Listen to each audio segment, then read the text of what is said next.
Good afternoon, everyone. iTech India welcomes all the participants for today's distance learning seminar series. Today's session is in Hindi and the topic is linkages and referrals, care and support centers and IPC.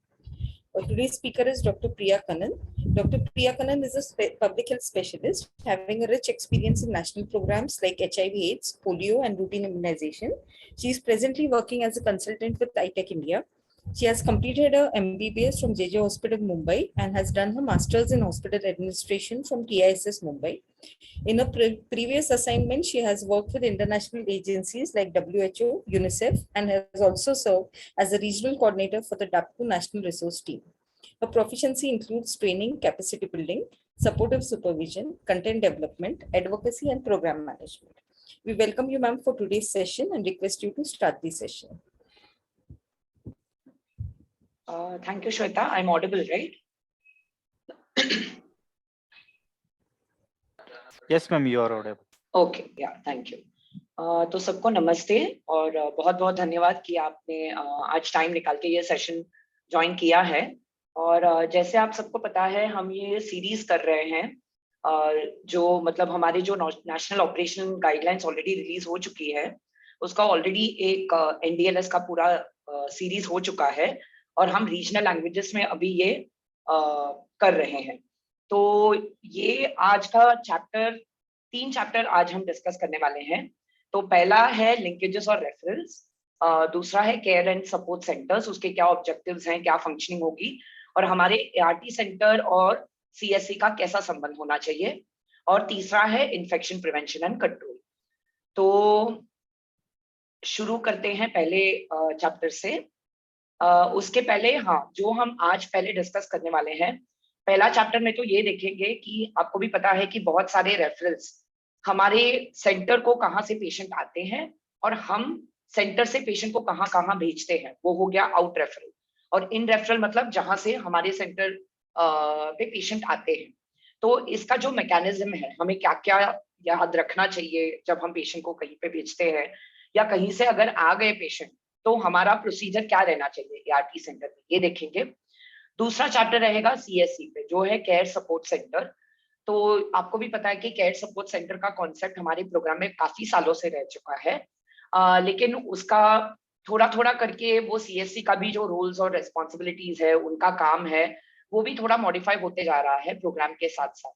तो हमें पहले देखना चाहिए कि हमारा level, मतलब जो संबंध है CSC के साथ, ART सेंटर और CSC के बीच में, उसका कोऑर्डिनेशन हमें कैसे मेंटेन करना चाहिए और क्या क्या काम है जो हमें साथ में करना चाहिए। और तीसरा जो टॉपिक, जो चैप्टर है, वो है इन्फेक्शन प्रिवेंशन कंट्रोल। अभी तो कोविड के बाद तो आई थिंक हम सब इसमें एक्सपर्ट हो चुके हैं इन्फेक्शन प्रिवेंशन कंट्रोल में। तो हम बस देखेंगे कि क्या क्या चीजें हैं जो हमें सेंटर में याद रखनी है, जो हमें फॉलो करनी है।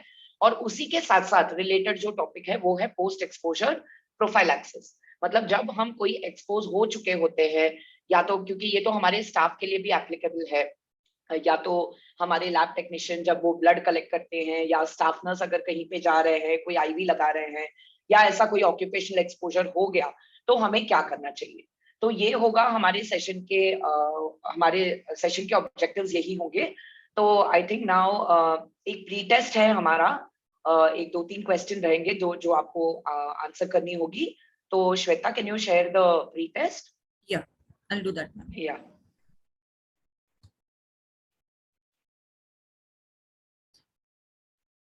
Is the question visible, ma'am? Not yet. तो प्लीज रिक्वेस्ट है कि सब आंसर करें क्वेश्चन। तो ये आपकी मतलब इंफॉर्मेशन, या ये कोई टेस्ट नहीं है, ये कोई एग्जाम नहीं है, ये बस हम देखना चाहते हैं कि अंडरस्टैंडिंग क्या है हमारे पार्टिसिपेंट्स का, और उसके हिसाब से हम ध्यान दे सकते हैं सेशन में भी। पहला प्रश्न स्क्रीन पे दिखाई दे रहा है। HIV के लिए पोस्ट एक्सपोजर रोकथाम यानी PEP संपर्क में आने के बाद डैश दिन के भीतर दिया जा सकता है और डैश दिन के लिए जारी रखना चाहिए।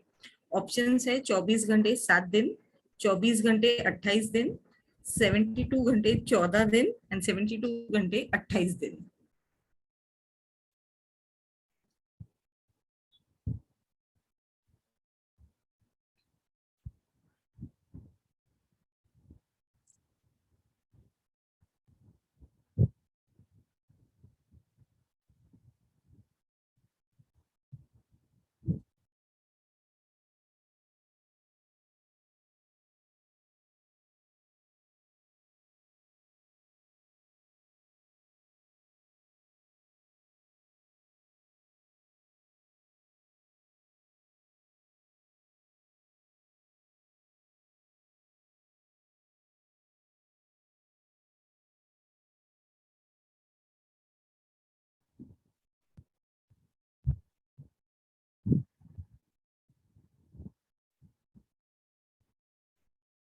सभी से हमारी रिक्वेस्ट है कि प्लीज आंसर करें।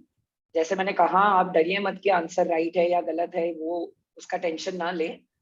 यही सीखने के लिए और यही इसके बारे में जानकारी लेने के लिए ही हम ये सेशंस कंडक्ट कर रहे हैं।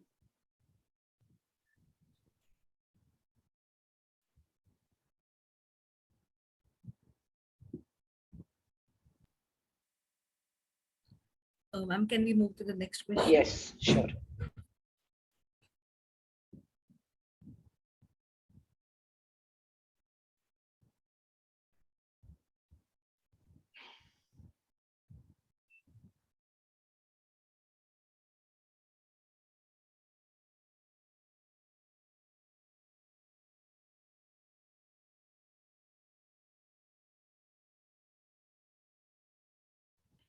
दूसरा प्रश्न है, निम्नलिखित में से कौन सी सूची एआरटी केंद्र द्वारा सीएससी के साथ साप्ताहिक आधार पर फॉलोअप और ट्रैकिंग के लिए शेयर करनी चाहिए?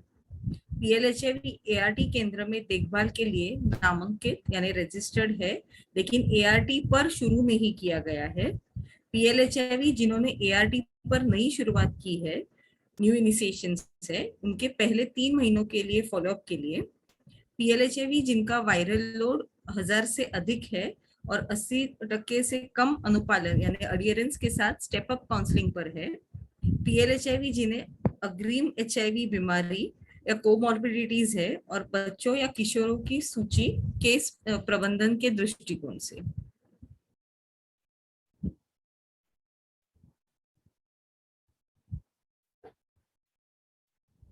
वीकली बेसिस पे एआरटी और सीएससी के बीच में कौन सी लिस्ट फॉलोअप और ट्रैकिंग के लिए शेयर होनी चाहिए?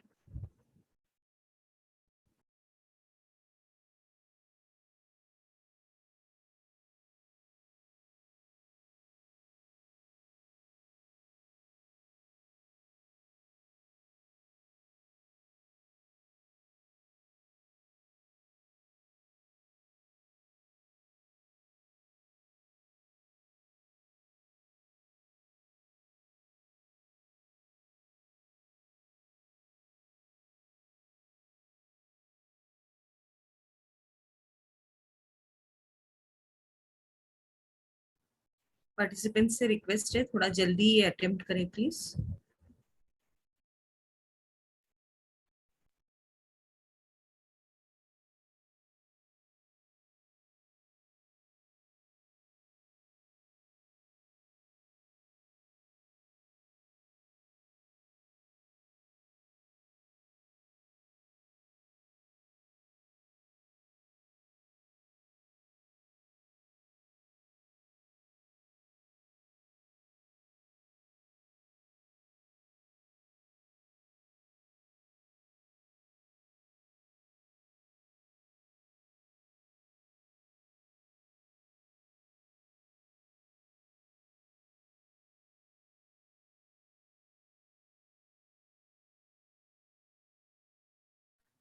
Ma'am, can I move to the next question?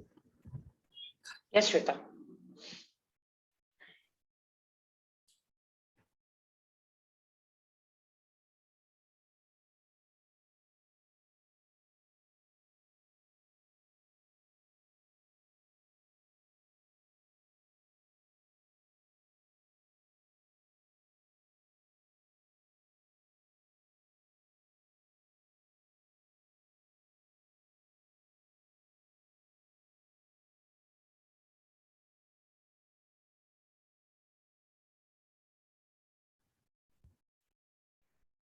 तीसरा प्रश्न आपके स्क्रीन पे है, एआरटीसी में पर्यावरण नियंत्रण उपाय यानी आईपीसी के बारे में निम्नलिखित में से कौन सा कथन गलत है? पंजीकरण डेस्क पर और प्रतीक्षा क्षेत्र में मरीजों के बीच कम से कम 3 फीट की दूरी बनाए रखी जानी चाहिए। प्रतीक्षा क्षेत्र खुला और हवादार होना चाहिए। जहां भी संभव हो स्प्लिट एयर कंडीशनर का उपयोग ना करें। भीड़भाड़ से बचने के लिए पीएलएचआईवी प्रवाह को सुसंगठित किया जाना चाहिए। एआरटी सेंटर में पर्यावरण नियंत्रण उपाय यानी आईपीसी के बारे में निम्नलिखित में से कौन सा कथन गलत है?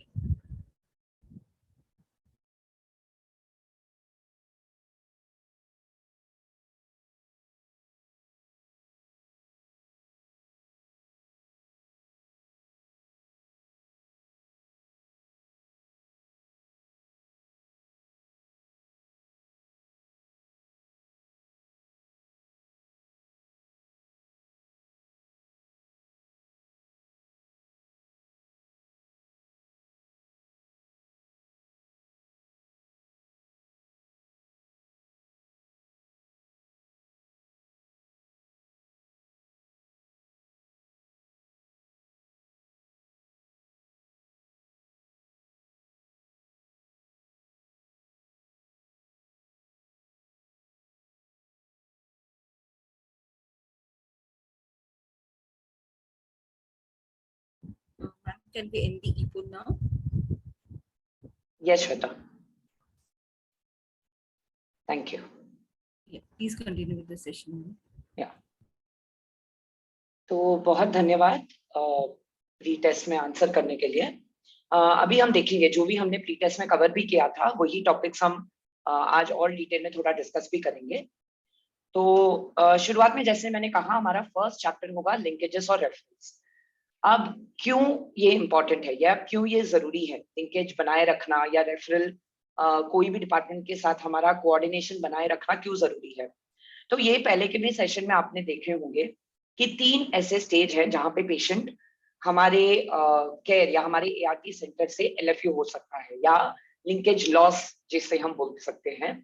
पहला स्टेज ये है कि जब वो पेशेंट डायग्नोस हो जाता है, हमें पता है कि पेशेंट एचआईवी पॉजिटिव है, लेकिन वो एआरटी सेंटर तक पहुंच नहीं पाता, कोई भी रीजन हो, या तो उसको गाइडेंस ना मिला हो, या उसको इच्छा ना हो, या वो डर गया हो, या वो रीटेस्टिंग करना चाहता हो, कुछ भी हो सकता है। लेकिन कोई भी वजह से जब पेशेंट डायग्नोसिस के बाद वो एआरटी सेंटर पे रजिस्टर्ड नहीं होता है, तो वो हमारा फर्स्ट स्टेज या पहला स्टेज हो गया एलएफयू का। दूसरा स्टेज है जब पेशेंट पहुंच जाता है एआरटी सेंटर, पेशेंट रजिस्टर भी हो जाता है, लेकिन एआरटी पे इनिशिएट नहीं होता, मतलब हम उसे शुरू नहीं कर पाते। तो कभी कभी क्या होता है, इसलिए पहले भी आई थिंक आपके पहले या दूसरे सेशन में भी ये कवर हो गया होगा, रैपिड एआरटी इनिशिएशन का कॉन्सेप्ट। मतलब जल्द से जल्द, अगर पेशेंट को कोई कॉन्ट्राइंडिकेशन नहीं है, हमारा मकसद ये रहेगा प्रोग्राम में कि हम जल्द से जल्द उसको एआरटी पे शुरू करें।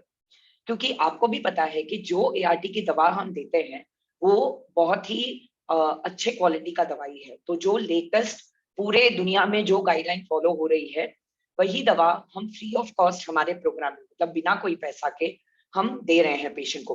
तो जब ये हम अगर जल्दी शुरू कर पाते हैं पेशेंट को, तो हम आगे के सारे कॉम्प्लिकेशन रोक सकते हैं, और हम ये मतलब देख सकते हैं कि उसका वायरल लोड हम जल्दी से जल्दी सप्रेस कराएं। लेकिन बहुत बार ये होता है कि रजिस्टर होने के बाद हो सकता है कि कोई बेसलाइन इन्वेस्टिगेशन के लिए गया हो पेशेंट, या उसको पता ही ना हो कि नेक्स्ट स्टेप क्या है, और वो गैप में, जब वो रजिस्ट्रेशन और एआरटी शुरू होने के गैप में पेशेंट वापस आता नहीं है सेंटर। तो ये हो गया दूसरा स्टेज एलएफयू का।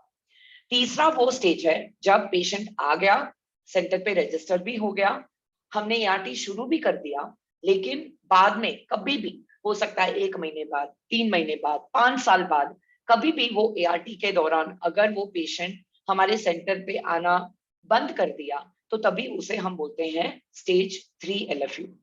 अब ये जो भी हम लिंकेजेस और रेफरल्स की बात कर रहे हैं, ये इसका पूरा बड़ा मकसद यही है कि हमें ये जो हर स्टेज का जो एलएफयू है उसे हम कम से कम कराना चाहते हैं।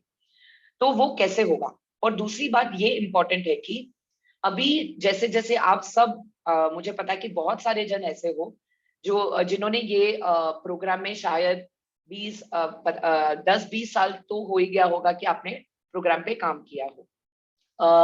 तो अभी क्या है कि आपको भी पता है कि प्रोग्राम भी धीरे धीरे बदल रहा है, और अभी हम ऐसे मकसद पे, ऐसे स्टेज पे पहुंच गए हैं जहां पे जो भी पीएलएचआईवी, जो भी हमारे पेशेंट है, अगर हम 70 या 80 साल तक जी सकते हैं, हमारे पेशेंट भी उतने ही साल तक, और वो भी अच्छी क्वालिटी जिंदगी वो जी पा रहे हैं।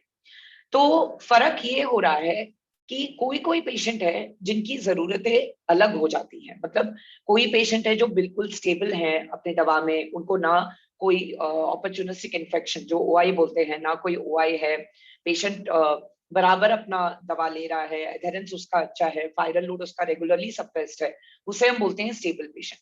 तो ये स्टेबल पेशेंट की जरूरत एक अनस्टेबल पेशेंट से बहुत हटके होती है। तो जो स्टेबल पेशेंट होते हैं उनका बस मकसद ये रहता है कि हम आए, टाइम वेस्ट ना करें, जल्द से जल्द दवाई ले और वापस घर चले। लेकिन जो अनस्टेबल पेशेंट होते हैं उनको हमें काउंसलिंग के लिए ज्यादा वक्त देना होता है, उनको समझाना होता है, या हमें वो क्या बोलते हैं, वो रीजन निकालना जरूरी रहता है कि क्यों वो अनस्टेबल है, क्यों उनका वायरल लोड सप्रेस नहीं है, क्या उनको कोई बाधा आ रही है दवाई लेने में। तो इसके लिए हमें टाइम ज्यादा देना पड़ता है। तो मकसद बोलने का ये है कि हर पेशेंट जो हमारे सेंटर में आ रहे हैं उनकी जरूरतें अलग है।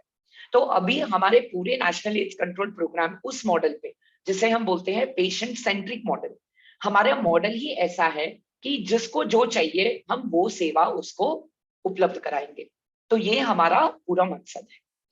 तो फर्स्ट टॉपिक पे आते हैं जो है इन रेफरल, कहाँ से पेशेंट हमारे सेंटर पे एआरटी सेंटर पे आते हैं।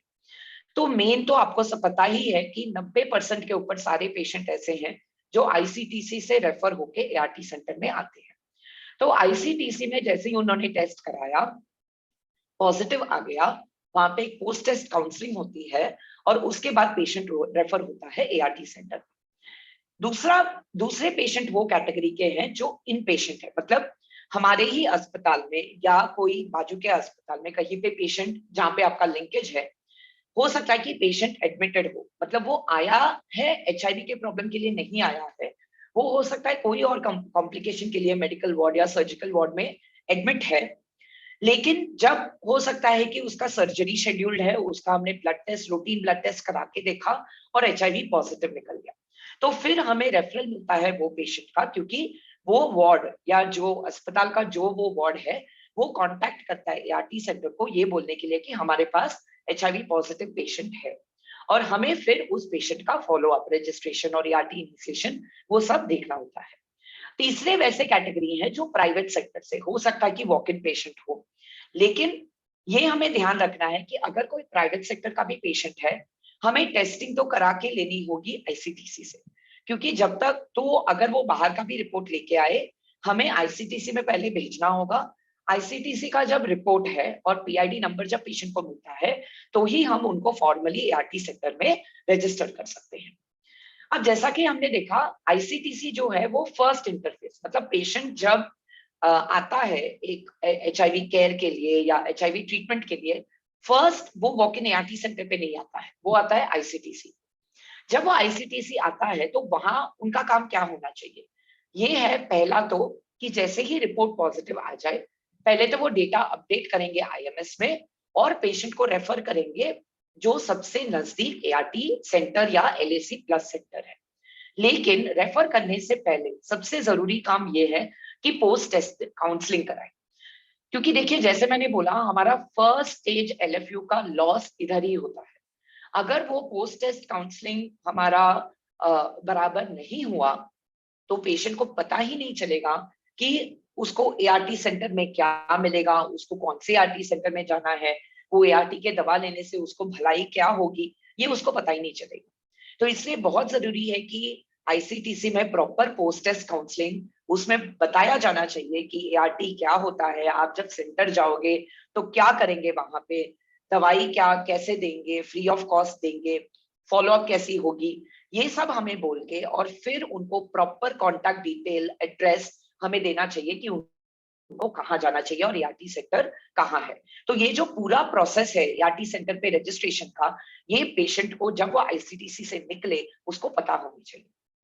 जब कोलोकेट होता है, मतलब एक ही आपके इंस्टीट्यूट में आपका आईसीटीसी भी बाजू में है, एआरटी सेंटर भी बाजू में है, तो पूरी कोशिश करनी चाहिए कि हर पॉजिटिव पेशेंट की अकम्पनीड रेफरल होनी चाहिए। मतलब हमारे जो स्टाफ हैं आईसीटीसी में, वो मतलब साथ साथ जाए पेशेंट के साथ और एआरटी सेंटर के रजिस्ट्रेशन तक मतलब उन्हें पहुंचाए, ये है अकम्पनीड रेफरल। सपोज अभी आपका आईसीटीसी और एआरटी सेंटर एक ही इंस्टीट्यूट पे नहीं है, तो गाइडलाइन पे ये बताया गया है कि आपको पीयर नेविगेशन, मतलब जो पीयर काउंसलर्स हैं उनकी मदद लेनी चाहिए, और कम से कम मतलब हो सके तो सारे पेशेंट को आप अकम्पनीड रेफरल पीयर नेविगेशन कराएं, ना हो सके तो कम से कम जो प्रेग्नेंट पॉजिटिव वुमेन निकले और जो की पॉपुलेशन के पॉजिटिव निकले, उनको तो हमें बिल्कुल मतलब ये इंश्योर करना चाहिए कि पेशेंट एआरटी सेंटर तक पहुंचे। एक बार जब रजिस्ट्रेशन हो गया एआरटी सेंटर में और जब पेशेंट पहुंच गया, तो हमें आईएमएस में एआरटी सेंटर स्टाफ को फीडबैक देनी चाहिए वापस आईसीटीसी को कि पेशेंट पहुंच गया है। और जब आईसीटीसी काउंसलर को ये इंफॉर्मेशन, ये जानकारी उनको पहुंच जाती है कि कितने पेशेंट हैं जो इन्होंने रेफर किया था और कितने पेशेंट हैं जो सेंटर एक्चुअली पहुंचे, जब वो डेटा कोलेक्ट करेंगे उनको पता चल जाएगा कि कितने पेशेंट ऐसे थे जो एआरटी सेंटर पहुंचे ही नहीं। तो इमीडिएटली उनको क्या करना है, फोन कॉल के द्वारा, नहीं तो होम विजिट के द्वारा हमें पेशेंट को कांटेक्ट करने की कोशिश करनी चाहिए। और इसकी जो पूरी कोऑर्डिनेशन है, आपको भी पता है कि डिस्ट्रिक्ट लेवल पे आपके डैप्कोज हैं और सैक्स के जो बीएसटी डिवीजन है उनकी कोऑर्डिनेशन के साथ ये पूरी एक्टिविटी होनी चाहिए, क्योंकि आईसीटीसी और एआरटी सेंटर का कोऑर्डिनेशन बहुत बहुत जरूरी है। जैसे मैंने कहा 90% पेशेंट के ऊपर तो आईसीटीसी से ही आते हैं, तो इसलिए ये कोऑर्डिनेशन बहुत ही जरूरत है।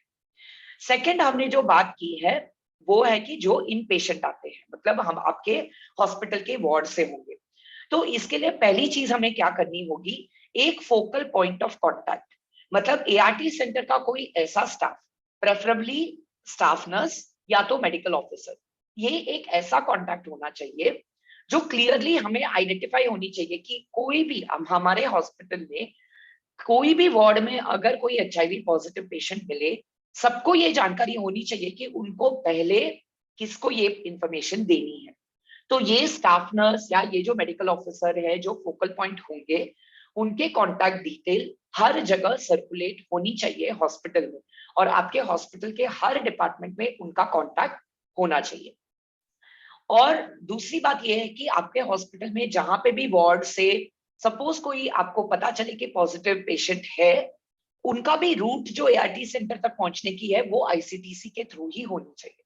तो टेस्टिंग जब हो जाए एक बार, वहां से प्रॉपर रेफरल फिर एआरटी सेंटर को होनी चाहिए। और सबसे इंपॉर्टेंट बात, पेशेंट चाहे वार्ड में हो लेकिन प्रिपेयर्डनेस काउंसलिंग करेंगे हमारे एआरटी सेंटर के काउंसलर।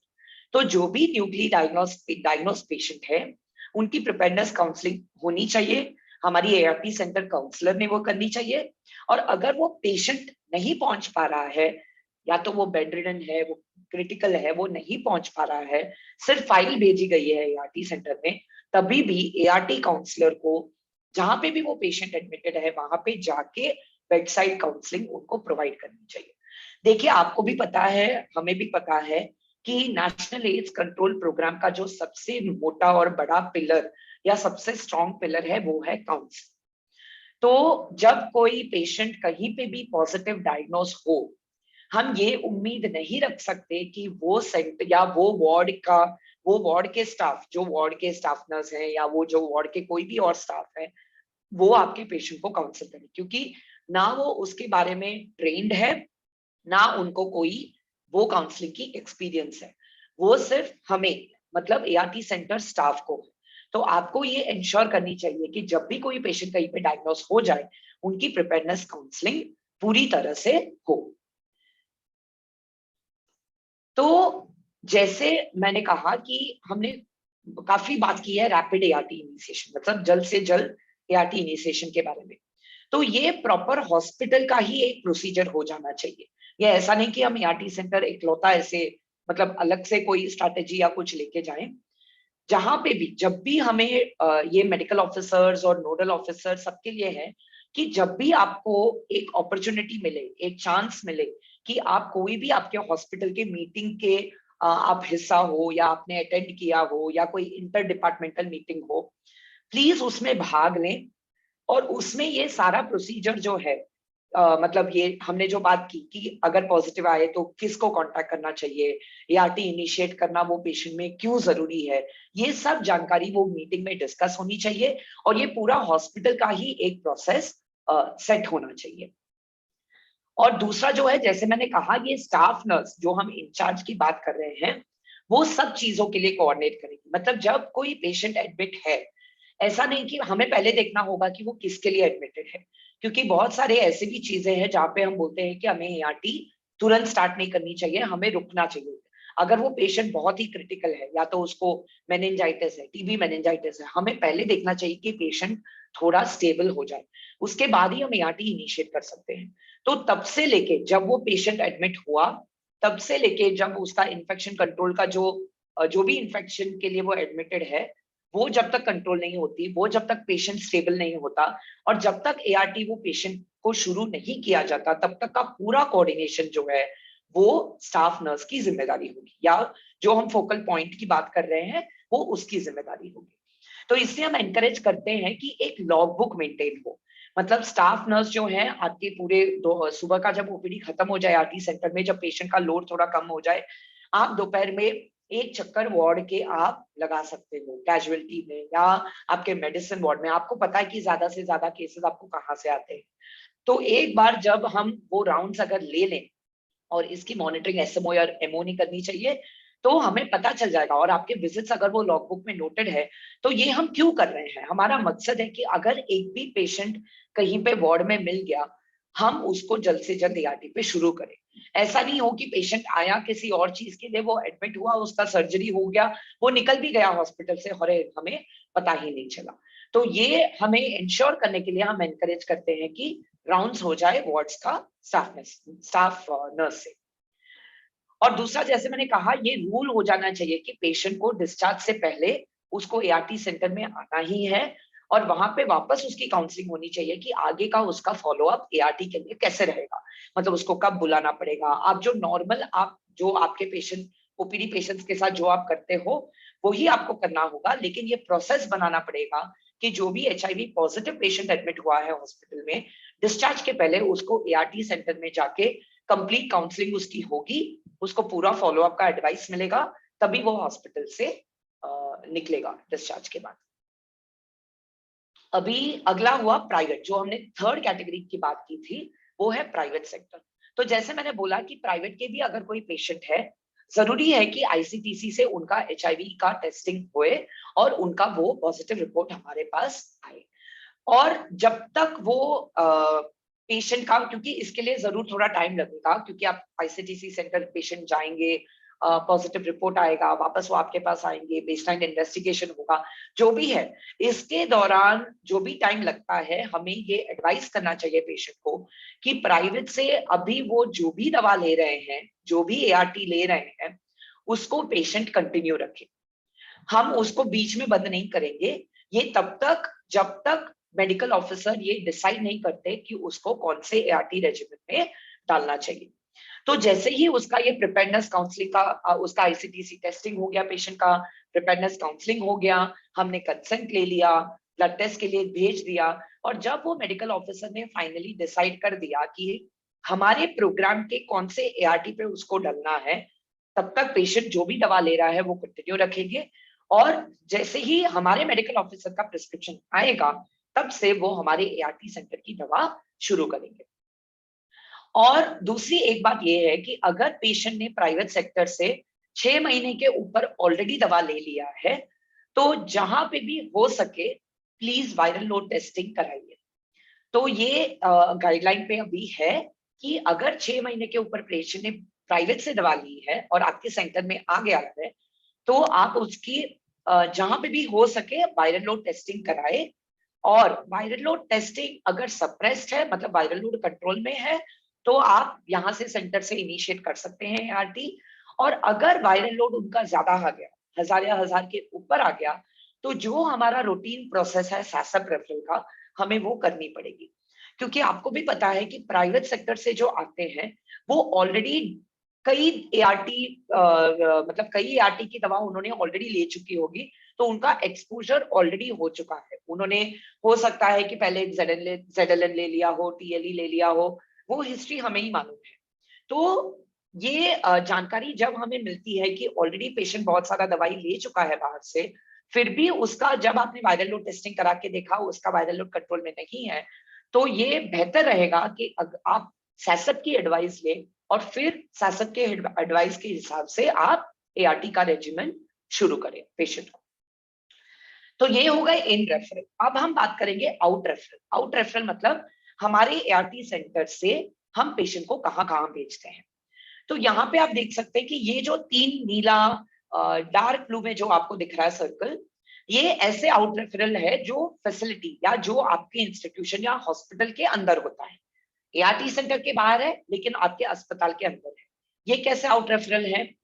ये तो हो सकता है कि कोई ओपीडी डिपार्टमेंट हो, अभी हो सकता है कि आपके पेशेंट को कोई हार्ट की तकलीफ हो या आपके पेशेंट को बीपी का तकलीफ हो, तो आपका हो सकता है कि आपके क्लिनिक में एक आपके हॉस्पिटल में एक एनसीडी का क्लिनिक अलग से है, एक हाइपरटेंशन का क्लिनिक है, या आप कार्डियोलॉजी का रेफरल करना चाहते हो, तो ये आउट पेशेंट डिपार्टमेंट हो गया। दूसरा ये है इन पेशेंट, मतलब एआरटी सेंटर पे पेशेंट तो पहुंच गया, लेकिन मेडिकल ऑफिसर आपको लगता है कि नहीं पेशेंट बहुत क्रिटिकल है, उसको एडमिशन की जरूरत है, तो आप कहाँ रेफर करोगे? आपके वार्ड्स में इन पेशेंट एडमिशन के लिए। तीसरा है इन्वेस्टिगेशन, तो ये हो सकता है या तो बेसलाइन इन्वेस्टिगेशन है या फॉलोअप इन्वेस्टिगेशन है। तो ये ब्लड इन्वेस्टिगेशन के लिए भी आप पेशेंट को रेफर करते हो, लेकिन कहीं पे हो सकता है कि आपके इंस्टीट्यूशन में अगर वो प्रोविजन है इन्वेस्टिगेशंस का, आप वहीं पे रेफर करोगे। इंस्टीट्यूशन छोड़ के बाहर और कहाँ रेफर करते हो आप? तो एक तो हो गया सैसब, आप सबको पता है कि सैसब की रेफरल कब होती है, हम एक बार उसको रिवाइज भी कर लेंगे। दूसरा है अदर हॉस्पिटल, मतलब अगर आपके सेटअप जहां पे आपका एआरटी सेंटर है, हो सकता है कि आपका टर्शरी केयर अस्पताल नहीं है, आपका प्राइमरी या डिस्ट्रिक्ट लेवल या सब डिस्ट्रिक्ट भी हो सकता है। और अगर आपको पता है कि पेशेंट कोई एडवांस्ड एचआईवी डिजीज का पेशेंट है या उसका कॉम्प्लिकेशन बहुत अधिक है और आपके अस्पताल में वो मैनेज नहीं हो सकता, तो आपको रेफर करनी होगी और बड़े अस्पताल में। तो ये हो गया अदर गवर्नमेंट। एक और रेफरल होता है साइको सोशल सपोर्ट। अब इसमें बहुत ज्यादा ध्यान दिया गया है, specially after Covid. I think हम सब इस दौरान, मतलब वो दौरे से गुजर चुके हैं जब सबको ये लास्ट 2 साल में कभी ना कभी ये सपोर्ट की जरूरत हुई है, जैसे हम बोलते हैं साइको सोशल सपोर्ट। हमारे पेशेंट को भी वो बहुत जरूरी है। और ये मेंटल हेल्थ का जो, मतलब ये मानसिक हेल्थ का जो हम कॉन्सेप्ट है, ये नया नहीं है, काफी पुराना है, लेकिन इस पे और जोर दिया गया है अभी के लेटेस्ट ना ही ऑपरेशनल गाइडलाइंस में। अगर आपने नया टेक्निकल गाइडलाइन भी देखा हो एचआईवी का, एक पूरा सेक्शन दिया गया है कि हम मेंटल डिजीज का या मेंटल हेल्थ का हम कैसे सपोर्ट दे सकते हैं हमारे पेशेंट को। तो जहां जहां पे भी जरूरत है, ये जरूरी नहीं है कि हम सिर्फ किसी साइकेट्री वार्ड पे या साइकेट्री ओपीडी में भेजें, हम हमारे पेशेंट को केयर सपोर्ट सेंटर पे भी भेज सकते हैं साइको सोशल सपोर्ट के लिए। तो और सपोज समझो आपके कोई की पॉपुलेशन है, हम उनको टीआई एनजीओ के साथ भी लिंक करा सकते हैं। तो बहुत सारे माध्यम हैं जहां पे हम ये साइको सोशल सपोर्ट या सहयोग हम दे सकते हैं हमारे पेशेंट को। और लास्ट है आउट रेफरल, जिसे हम कहते हैं ट्रांसफर आउट। आप सबको पता है बहुत रीजंस हो सकता है कि पेशेंट ही कहीं आपके जगह छोड़ के कहीं और पे शिफ्ट हो गया हो, तो वो घर के नजदीक या अपने ऑफिस के नजदीक कोई एआरटी सेंटर से दवा लेना चाहता हो, तो हम पेशेंट को ट्रांसफर आउट करते हैं। तो ये सारे ऐसी जगह है जहां पे हम एआरटी सेंटर से पेशेंट को रेफर करते हैं। अब फर्स्ट हो गए, जैसे हमने कहा फर्स्ट 3 कैटेगरी है जो हम विद इन द फैसिलिटी, मतलब हमारे ही इंस्टीट्यूशन के अंदर हम रेफर करते हैं। तो इसमें जरूरी क्या है ऑपरेशनल माध्यम से, क्योंकि हम ऑपरेशनल गाइडलाइन की बात कर रहे हैं, हमारा काम क्या रहेगा? काम ये रहेगा कि हम अच्छी कोऑर्डिनेशन रखें सारे डिपार्टमेंट के बीच में। तो इसके लिए एक एआरटी टीम जो होती है, इसके बारे में आई थिंक आपके पहले के सेशंस में भी कवर किए होंगे, कम से कम 1 क्वार्टर में, मतलब 3 महीने में एक बार एक एआरटी टीम की मीटिंग होनी चाहिए। और एआरटी टीम में आइडियली क्या होता है, सब होते हैं, मतलब पेडियाट्रिक डिपार्टमेंट के हेड होंगे, आपके मेडिसिन डिपार्टमेंट के एचओडी होंगे, सर्जरी के होंगे, बहुत सारे। तो ये सारे डिपार्टमेंट के जब रिप्रेजेंटेटिव होते हैं तब बनती है एक टीम, और तभी हम बैठ के डिस्कस कर सकते हैं कि कहाँ पे कौन सा कोऑर्डिनेशन अच्छा चल रहा है और कहाँ पे कोई इश्यूज है या प्रॉब्लम है जिसे हम रिजॉल्व कर सकते हैं। अगर हम ये एआरटी टीम भी नहीं कर पा, मतलब टीम मीटिंग नहीं कर पा रहे हैं, कम से कम ये कोशिश करनी चाहिए कि जो भी आपके इंस्टीट्यूशन की मीटिंग होती है, तो वहां पे जब जब आपके नोडल ऑफिसर या मेडिकल ऑफिसर उसमें हिस्सा लेते हैं, तब अगर आपको किसी भी डिपार्टमेंट के साथ कोई इश्यू हो रहा हो, तो वो ऐसे मीटिंग्स में डिस्कस हो, ताकि साथ बैठ के हम वो समस्या की एक हल निकाल पाए। और जो नोडल ऑफिसर या एसएमओ हैं जिन्होंने अटेंड किया है ऐसी मीटिंग, ये मीटिंग का अलग से 1 मिनट का नोट उनके पास भी होना चाहिए, ताकि वो डॉक्यूमेंटेड रहे कि हमने पूरी कोशिश की थी हमारी तरफ से ये सारी डिपार्टमेंट की लिंकेज बनाए रखने की। और एक मेन और मुद्दा जो है, जो हमें डिस्कस करनी चाहिए ऐसे इंस्टीट्यूशनल मीटिंग में, वो है कि कहीं पे हमारे पेशेंट को डिस्क्रिमिनेशन या स्टिग्मा का फेस नहीं होना चाहिए। तो ये पहले तो बहुत ही ज्यादा आपको भी पता है कि तकलीफ हुआ करता था, जहाँ पे पेशेंट को एंट्री नहीं दिया जाता था, या उनको हमेशा बोलते थे कि आप कहीं और प्राइवेट से आप आपकी दवाई ले लो या आपका कंसल्टेशन करा लो। कम हो गया है, लेकिन हम अभी तक वो 0 पॉइंट पे नहीं आ पाए हैं। तो हमारी पूरी कोशिश होनी चाहिए कि जो भी हम पेशेंट को जहां पे भी हम रेफर कर रहे हैं, वो पेशेंट को वहां पे कंफर्टेबल लगे, उनको कोई वो स्टिग्मा की फीलिंग ना आए, उनको कहीं पे मतलब ऐसा ना हो कि क्योंकि वो HIV पॉजिटिव है उनको ऐसे ही बिठा के रख दिया 1-2 घंटा कि आप वेट करो। ऐसी प्रॉब्लम नहीं आनी चाहिए। तो इसके लिए हम बोलते हैं कि जब भी आपके हॉस्पिटल की कोई भी मीटिंग होती है और जब आपके ART सेंटर के रिप्रेजेंटेटिव वो मीटिंग में भाग लेते हैं, तो बहुत जरूरी है कि ऐसे सब मतलब मुद्दे डिस्कस हो। तो एक रेफरल फॉर्म है, जब जब भी हम रेफर करते हैं, ये आपके गाइडलाइन में एक एनेक्सर के दौरान पे दिया गया है। तो ये प्रॉपर जहां पे भी आप रेफर कर रहे हैं, क्यों रेफर कर रहे हैं, और वो रेफरिंग फैसिलिटी से आपको फीडबैक बाद में क्या आया, ये सबका एक नोट होनी चाहिए। उसके साथ साथ जो पेशेंट का ग्रीन बुक है, वहां पे भी आपका रेफरल नोट होके प्रॉपर गाइडेंस हमें देना चाहिए पेशेंट को। ऐसा नहीं कि हमने पेशेंट को भूल भुलैया में भेज दिया, क्योंकि बहुत सारे बड़े आपके मेडिकल कॉलेज हो या टर्शरी अस्पताल में पता ही नहीं चलता पेशेंट को कि डिपार्टमेंट किधर है, और वो बस घूमते रहते हैं। तो प्लीज वो ना करें। जहां पे भी हो क्लियर इंस्ट्रक्शन उनको दें कि कहाँ जाना है, कैसे जाना है, ताकि उनको भी कोई आगे उनको समस्या कोई ना आए। अब आया linkages with other out patient department. जैसे कि अभी हमने बोला कि कोई भी डिपार्टमेंट हो, क्योंकि आपके पेशेंट को हो सकता है कि कोई गायनेक रेफरेंस की जरूरत हो, कोई डर्मेट या स्किन की रेफरेंस हो, या मेडिसिन हो, सर्जरी हो। ये ऐसे हर डिपार्टमेंट है जहां पे आप जरूरत पड़ सकता है कि आप पेशेंट को रेफर करें। तो जहां पे भी अगर अभी सेकंड आया कि हमें एडमिशन करानी है पेशेंट की, जैसे मैंने कहा पेशेंट क्रिटिकल है, आपके सेंटर में आ गया, तो अगेन जैसे मैंने बोला, जब भी कोई इन पेशेंट का या तो इन रेफरल आए या हमें आउट रेफरल करना पड़े, तो स्टाफ नर्स को वो पूरी कोऑर्डिनेशन की जिम्मेदारी होनी चाहिए। तो जो भी डिपार्टमेंट में हम रेफर कर रहे हैं एडमिशन के लिए, स्टाफ नर्स या मेडिकल ऑफिसर कोऑर्डिनेट करेंगे। फिर हमें वहां पे देखनी होगी कि वो किसके लिए मैनेज हो रहे हैं, क्योंकि हो सकता है कि कोई एडवांस्ड HIV केस हमारे पास आ गया है, इसलिए हमने उनको रेफर कराया, या हो सकता है कि TB मैनेजमेंट कोई एडवांस मतलब जो हम हमारे सेंटर से नहीं कर पा रहे हैं, वैसा कोई मैनेजमेंट आ गया, तो उसका प्रॉपर जो फॉलोअप है हमें लेनी होगी।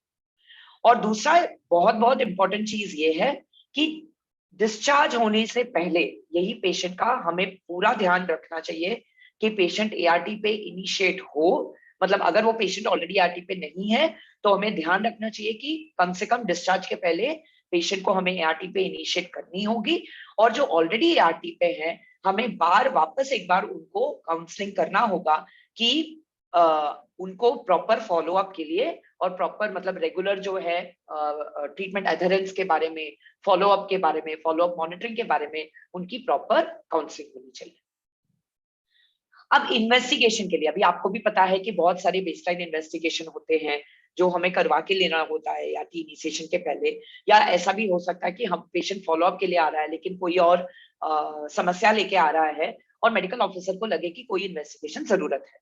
तो वापस प्लीज हमें ऐसी नौबत नहीं आनी चाहिए कि इतना तंग होके पेशेंट की मैं इधर घूम रहा हूँ ब्लड के लिए, उधर यूरिन के लिए इधर जा रहा हूँ, यूरिन टेस्ट के लिए ब्लड के लिए उधर जा रहा हूँ, वही परेशानी में कहीं पे लिंकेज लॉस ना हो। मतलब बहुत सारे हमने देखा है कि पेशेंट कभी कभी हम बोलते हैं कि अच्छा आपका ये ब्लड टेस्ट इधर होगा, ये इधर होगा, आपको इधर जानी है, इधर जाना है। पेशेंट परेशान हो जाता है और बोलता है कि मेरे को ट्रीटमेंट ही नहीं चाहिए, मैं निकल रहा हूँ, और पेशेंट LFU हो जाता है। तो इन्वेस्टिगेशंस के लिए कम से कम ऐसा नहीं होना चाहिए कि इन्वेस्टिगेशन के लिए भेजा हमने पेशेंट को और पेशेंट LFU आ गया। और हमारे ही हॉस्पिटल में, जैसे मैंने कहा, एक और चीज ये हो सकता है कि जब हम हमारे ही हॉस्पिटल में भेज रहे हैं पेशेंट को, तो प्रेफरेंस दी जाए PLHIV को। ऐसा नहीं कि उनको उल्टा मतलब डिस्क्रिमिनेट करके बिठाया जाए, लेकिन प्रेफरेंस दिया जाए कि अगर कोई PLHIV आए, हम जल्द से जल्द उनकी इन्वेस्टिगेशन करा पाए अपने इंस्टीट्यूशन में, अपने हॉस्पिटल में। अब एक और रेफरल, जैसे मैंने कहा SASP में, ये डिटेल में आपका ऑलरेडी डिस्कस हो चुका है SASP के सेशन में। जब भी हम ट्रीटमेंट फेलियर सस्पेक्ट करते हैं या हमें लगता है कि पेशेंट ट्रीटमेंट पे मतलब ट्रीटमेंट का असर नहीं हो रहा है, हमें रेजिमेंट चेंज करनी है या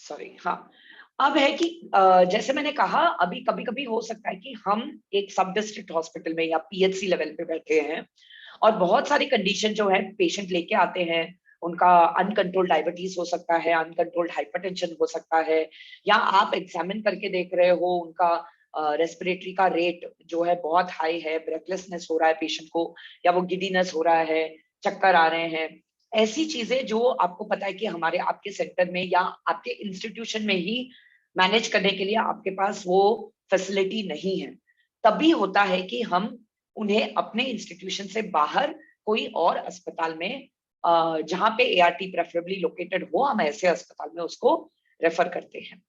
तो लेकिन इसमें रेफर करने का बहुत इंपॉर्टेंट या बहुत जरूरी चीज ये है कि पहले हमें देखना चाहिए कि जहां पे हम रेफर कर रहे हैं, जो जरूरत है पेशेंट को जैसी ट्रीटमेंट की, जैसी फैसिलिटी की, जहां पे हम रेफर कर रहे हैं, क्या वो पेशेंट को वो मिलेगा उधर। ऐसा नहीं कि हमने भेज दिया और बाद में पता चला कि अरे वहां पे भी वो फैसिलिटी नहीं है, तो अननेसेसरली हमने पेशेंट को भगा दिया एक जगह से दूसरे।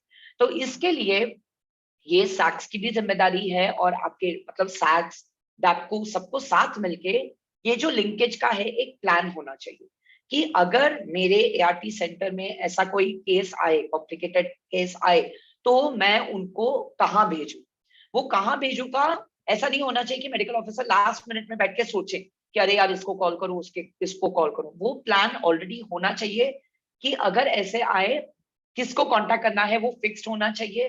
पॉइंट ऑफ फोकल पॉइंट जिसे हम बोलते हैं वो फिक्स्ड होना चाहिए, और हमें इंश्योर करना चाहिए कि जो सेवा हम चाहते हैं पेशेंट के लिए, वो सेवा उसको वो अस्पताल में या मेडिकल कॉलेज में या वो फैसिलिटी में उसको मिले। तो ये सारे रेफरल जो होते हैं उसका प्रॉपर नोट होना चाहिए, जहां पे भी हमने रेफर किया है एआरटी सेंटर काउंसलर को वो मेंटेन करना है कि क्योंकि हम उसे पेशेंट को अपने इंस्टीट्यूशन से बाहर भेज रहे हैं, तो इसलिए ये जरूरी है कि हम उसका प्रॉपर डॉक्यूमेंटेशन रखें। और last but not the least, patient को प्रॉपर जानकारी हमें देना चाहिए कि हम क्यों पेशेंट को रेफर कर रहे हैं बाहर। उनको ऐसा नहीं लगना चाहिए कि हमने उनको बस बैट कर दिया इधर से उधर। उनको हमें समझाना चाहिए कि उनको जो सेवा की जरूरत है वो अभी हमारे अस्पताल में अवेलेबल नहीं है, इसलिए हम उनको कहीं और रेफर कर रहे हैं। और दूसरा, अभी नेक्स्ट जो हमने बात की थी साइको सोशल सपोर्ट के बारे में, तो जैसे मैंने कहा साइको सोशल सपोर्ट कहाँ पे कहीं पे भी हो सकता है, कि जरूरी नहीं है कि हमने सिर्फ डायरेक्टली सारे पेशेंट को साइकियाट्री डिपार्टमेंट भेज दिया। तो हम केयर सपोर्ट सेंटर भी भेज सकते हैं, एनजीओस में भेज सकते हैं पेशेंट को, जो भी हमारे साथ ऑलरेडी लिंक्ड है एनजीओस में भेज सकते हैं। कोई कोई पेशेंट है, अभी समझो कोई ड्रग यूजर है या सिवियर अल्कोहल एडिक्शन जिसको है, हो भी सकता है कि उनको रिहैब की जरूरत हो, रिहैबिलिटेशन सेंटर की, तो वहां पे भी हमें रेफर करनी पड़ सकती है।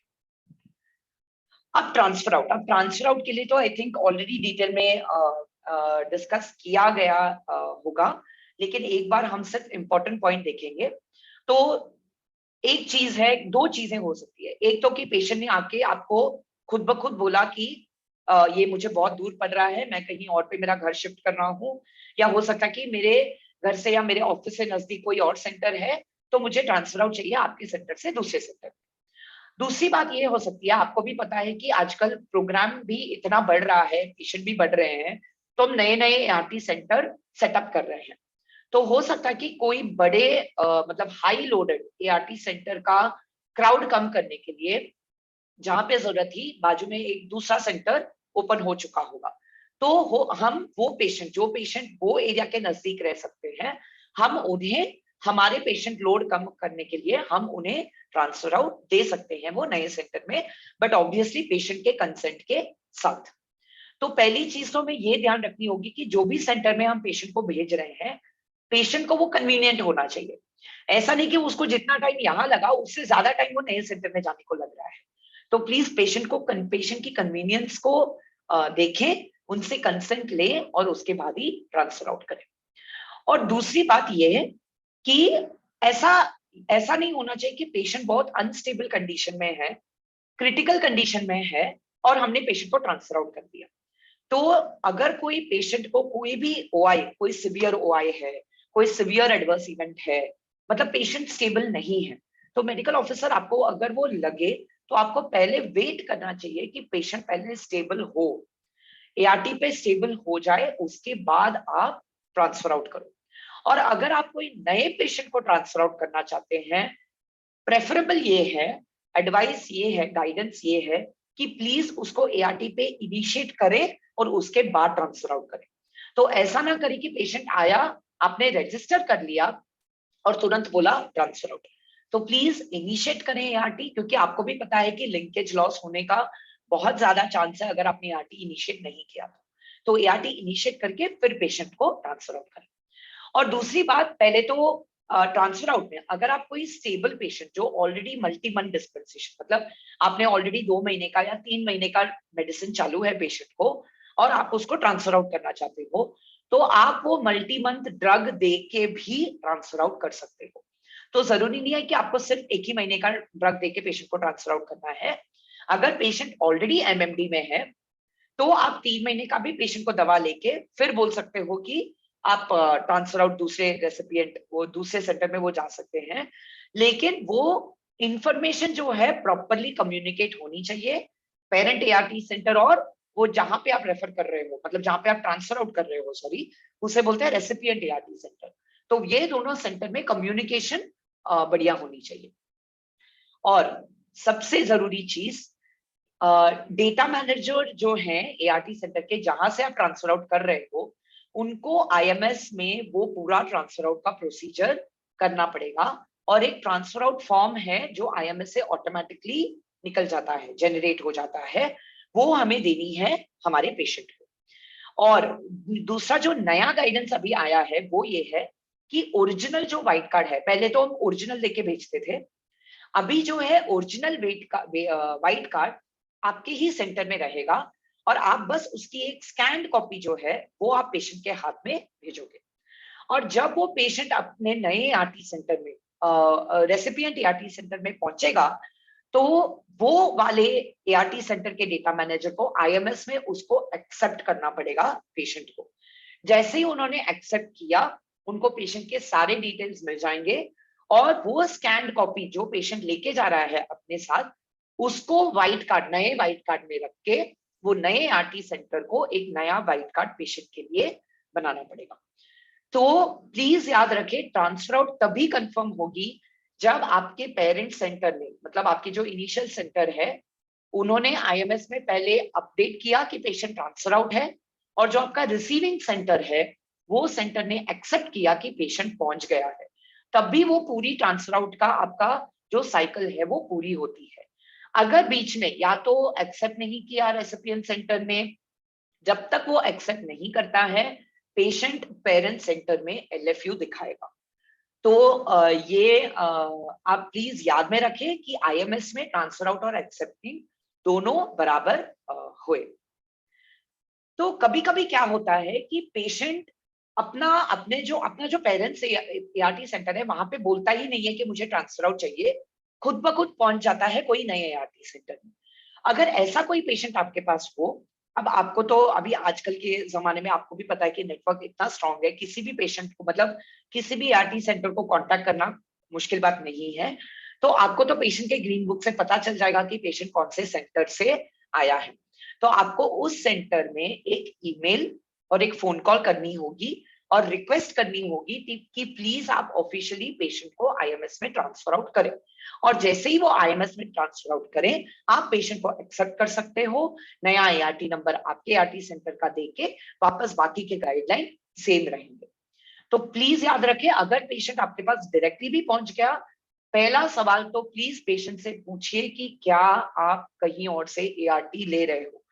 बहुत बार मैंने भी देखा है जब हम विजिट पे जाते हैं, हमारे काउंसलर इतनी मुश्किल से पूरी हिस्ट्री लेके, पूरा रजिस्टर भर के, ग्रीन बुक लेके, व्हाइट कार्ड लेके, सब बैठ के नया नया भरते हैं और टुवर्ड्स द एंड पता चलता है कि पेशेंट ने ऑलरेडी कोई और ART सेंटर से दवा ले रखी है। तो आपका पूरा जो आपने एफर्ट डाला है वो पूरा वेस्ट हो जाता है। तो जैसे ही जब भी कोई नया पेशेंट आए, आप प्लीज पेशेंट से एक्सपेक्ट मत करें कि पेशेंट खुद ब खुद बोलेगा। पेशेंट जब भी आए, ऐसा नहीं कि पेशेंट के दिमाग में रहता है कि मुझे क्या बोलना है और क्या नहीं बोलना है, हमें बुलवाना है। तो आप प्लीज वो सवाल हमेशा रखें कि आपको पता है आप पॉजिटिव हो, आपने कहीं से ट्रीटमेंट लिया है क्या, या तो वो प्राइवेट हो सकता है या कोई और ART सेंटर हो सकता है। तो ये करने से आपका ही ज्यादा काफी टाइम आपका इसमें बचेगा। और जैसे अभी कोविड का टाइम आया था, आपको भी पता था, क्राइसिस का सिचुएशन था, इमरजेंसी था, बहुत हमें ही पता नहीं था कि हम उसको कैसे हैंडल करें। लेकिन ऐसे केसेस में बहुत बार ये हुआ है कि जब पेशेंट एक जगह से दूसरी जगह जाता है, एक टेम्पररी अरेंजमेंट के लिए हम इन ट्रांजिट करके जो ऑप्शन है IMS में, हम वो भी लेबल करके पेशेंट को दवाई ले सकते हैं, लेकिन दे सकते हैं। लेकिन प्लीज याद रखें कि ये इन ट्रांजिट का जो ऑप्शन है ये टेम्पररी है। हम परमानेंटली महीने महीने, सालों साल वही इन ट्रांजिट पे दवा पेशेंट को नहीं दे सकते। तो ये हम तभी यूज करेंगे जब कोई इमरजेंसी हो, हमें पता चल रहा है कि पेशेंट को थोड़ा टाइम लग रहा है कहीं जाने को, तो तभी हम ये इन ट्रांजिट का ऑप्शन यूज कर सकते हैं। अभी हम आए, हमारा फर्स्ट सेक्शन खत्म हुआ, अभी हम आते हैं केयर सपोर्ट सेंटर। तो केयर सपोर्ट सेंटर, जैसे कि आप सबको पता है CSC, मकसद क्या है CSC का? CSC का मकसद ये है कि जल्द से जल्द पेशेंट लिंक हुए। क्यों हम लिंक कराना चाहते हैं? जो भी पेशेंट पॉजिटिव डिटेक्ट हो, हमारा फर्स्ट मकसद है कि वो ART के साथ लिंक हो, और इसमें हम मदद लेते हैं CSC के। दूसरा ऑब्जेक्टिव ये है कि हम पेशेंट का जो अधेरेंस है, मतलब दवाई लेने की जो अधेरेंस, ART अधेरेंस जिसे हम बोलते हैं, और जो भी हम शिक्षा देना चाहते हैं पेशेंट को, एजुकेशन जो हम बोलते हैं कि उसको, या काउंसलिंग हो सकता है पॉजिटिव प्रिवेंशन के बारे में, या PPT-CT के बारे में, या कॉन्डम यूज के बारे में, जो भी हम उनके साथ इंफॉर्मेशन शेयर करना चाहते हैं, हम CSC का माध्यम यूज कर सकते हैं। क्योंकि आपको भी पता है कि CSC मतलब हम आगे भी देखेंगे कि जैसे था, हम पहले तो हमारा वही था कि वो LFU और मिस ट्रैक करेंगे, वही मेजर ऑब्जेक्टिव है। लेकिन अभी कैटेगरी, जो भी लिस्ट आप शेयर करते हो CSC के साथ, काफी बदलाव आ चुका है। अभी हम वो भी पेशेंट शेयर करते हैं जो जिनकी एडहेरेंस 80% से लेस है। हम वो भी पेशेंट की इंफॉर्मेशन शेयर करते हैं जो नए नए हमने इनिशिएट किया है, क्योंकि हमें भी पता है कि जैसे ही हम ART इनिशिएट करते हैं, सबसे ज्यादा LFU पहले के 6 महीने में होती है। अगर पहले के 6 महीना पेशेंट ने दवाई ले लिया, तो आप गारंटी ले सकते हो कि आगे के काफी साल वो पेशेंट बराबर दवाई लेगा। तो इसलिए हमें CSC का मदद, मतलब CSC की मदद लेनी होगी कि हम पेशेंट का, अपने पेशेंट का लिंकेज बनाए रखें, पेशेंट को LFU होने से बचाएं, और हम उनकी ट्रीटमेंट अधेरेंस भी बढ़ाएं। और फाइनली ये भी है कि आपको भी पता है कि बहुत सारी सोशल स्कीम्स है, गवर्नमेंट की योजनाएं हैं, जिनकी हम बेनिफिट जो है हमारे पेशेंट को दे सकते हैं। तो जो लिंकेज है, मतलब कोई योजना है जिसके साथ हम हमारे पेशेंट को हम उसकी भला देना चाहते हैं, तो हम CSC की मदद ले सकते हैं। जो भी वो कोऑर्डिनेशन का काम है, वो CSC मतलब केयर सपोर्ट सेंटर का जो ऑर्गेनाइजेशन है वो करेंगे। तो मेजर एक्टिविटी क्या है? फर्स्ट, जैसे मैंने बोला, पीयर सपोर्ट। क्यों चाहिए हमें पीयर सपोर्ट? ताकि हम LFU को कम से कम करें, और जो भी न्यूली इनिशिएटेड पेशेंट है, जैसे मैंने बोला, हमारा मेन मकसद है कि जिनको भी हमने अभी नया इनिशिएट किया, उनको हमें LFU होने से बचाना है। अगर हमने वो बचा लिया, तो आगे जाके वो 99% अपना ट्रीटमेंट रेगुलरली रखेंगे, रेगुलरली करेंगे। और दूसरा मेन फोकस है, जिनका भी 80% से कम एडहेरेंस है पिछले के 3 महीने में, हम वो भी डेटा CSC के साथ शेयर करते हैं। क्योंकि वो लोग जो है, जब पेशेंट को कांटेक्ट करते हैं, वो भी अपना सपोर्ट देते हैं, काउंसलिंग देते हैं, समझाते हैं कि एडहेरेंस क्यों जरूरी है, और हो सकता है कि हम ये परसेंटेज को बढ़ा सकते हैं। और दूसरी, हम सबको पता ही है कि ट्रैकिंग ऑफ LFA और मिस्ड केसेस, क्योंकि वो फोन के द्वारा या हो सकता है कि होम विजिट करें, ये सारे कांटेक्ट करके CSC का मकसद है कि कैसे ना कैसे ये मिस्ड और LFA पेशेंट को कांटेक्ट कर पाए। और तीसरा ऑब्जेक्टिव है कि सारे जो फैमिली मेंबर हैं, मतलब उनके ही फैमिली में हो सकता है कि पार्टनर अभी तक टेस्ट नहीं हुआ हो या उनके बच्चे अभी तक टेस्ट नहीं हुए हो, तो उनकी टेस्टिंग पहले कराएं, और अगर कोई पॉजिटिव निकले परिवार में तो उनको हम ART सेंटर तक मतलब वो लिंकेज करके हम रजिस्टर कराएं और ट्रीटमेंट दें। इंटेंसिफाइड केस फाइंडिंग, अभी आपको भी पता है कि जो भी केयर सपोर्ट सेंटर का स्टाफ कांटेक्ट करता है तो वो भी 4 सिम्टम का स्क्रीनिंग, होम विजिट में भी जब जाते हैं तो 4 सिम्टम स्क्रीनिंग करते हैं, तो इससे अगर कोई डाउटफुल TB केस है वो भी हमें पता चल जाता है। और फाइनल, जैसे मैंने कहा, सोशल प्रोटेक्शन स्कीम, मतलब जो सरकार की जो भी योजनाएं हैं उनके साथ पेशेंट को कैसे लिंक किया जाए, तो वो भी एक मेजर एक्टिविटी होती है केयर सपोर्ट सेंटर की। तो कैसे कोऑर्डिनेशन होनी चाहिए, अगर हमें ये सारा जो हमने अभी काम डिस्कस किया केयर सपोर्ट सेंटर का, अगर वो सब हमें करवा के लेना है तो हमारी जिम्मेदारी क्या होनी चाहिए?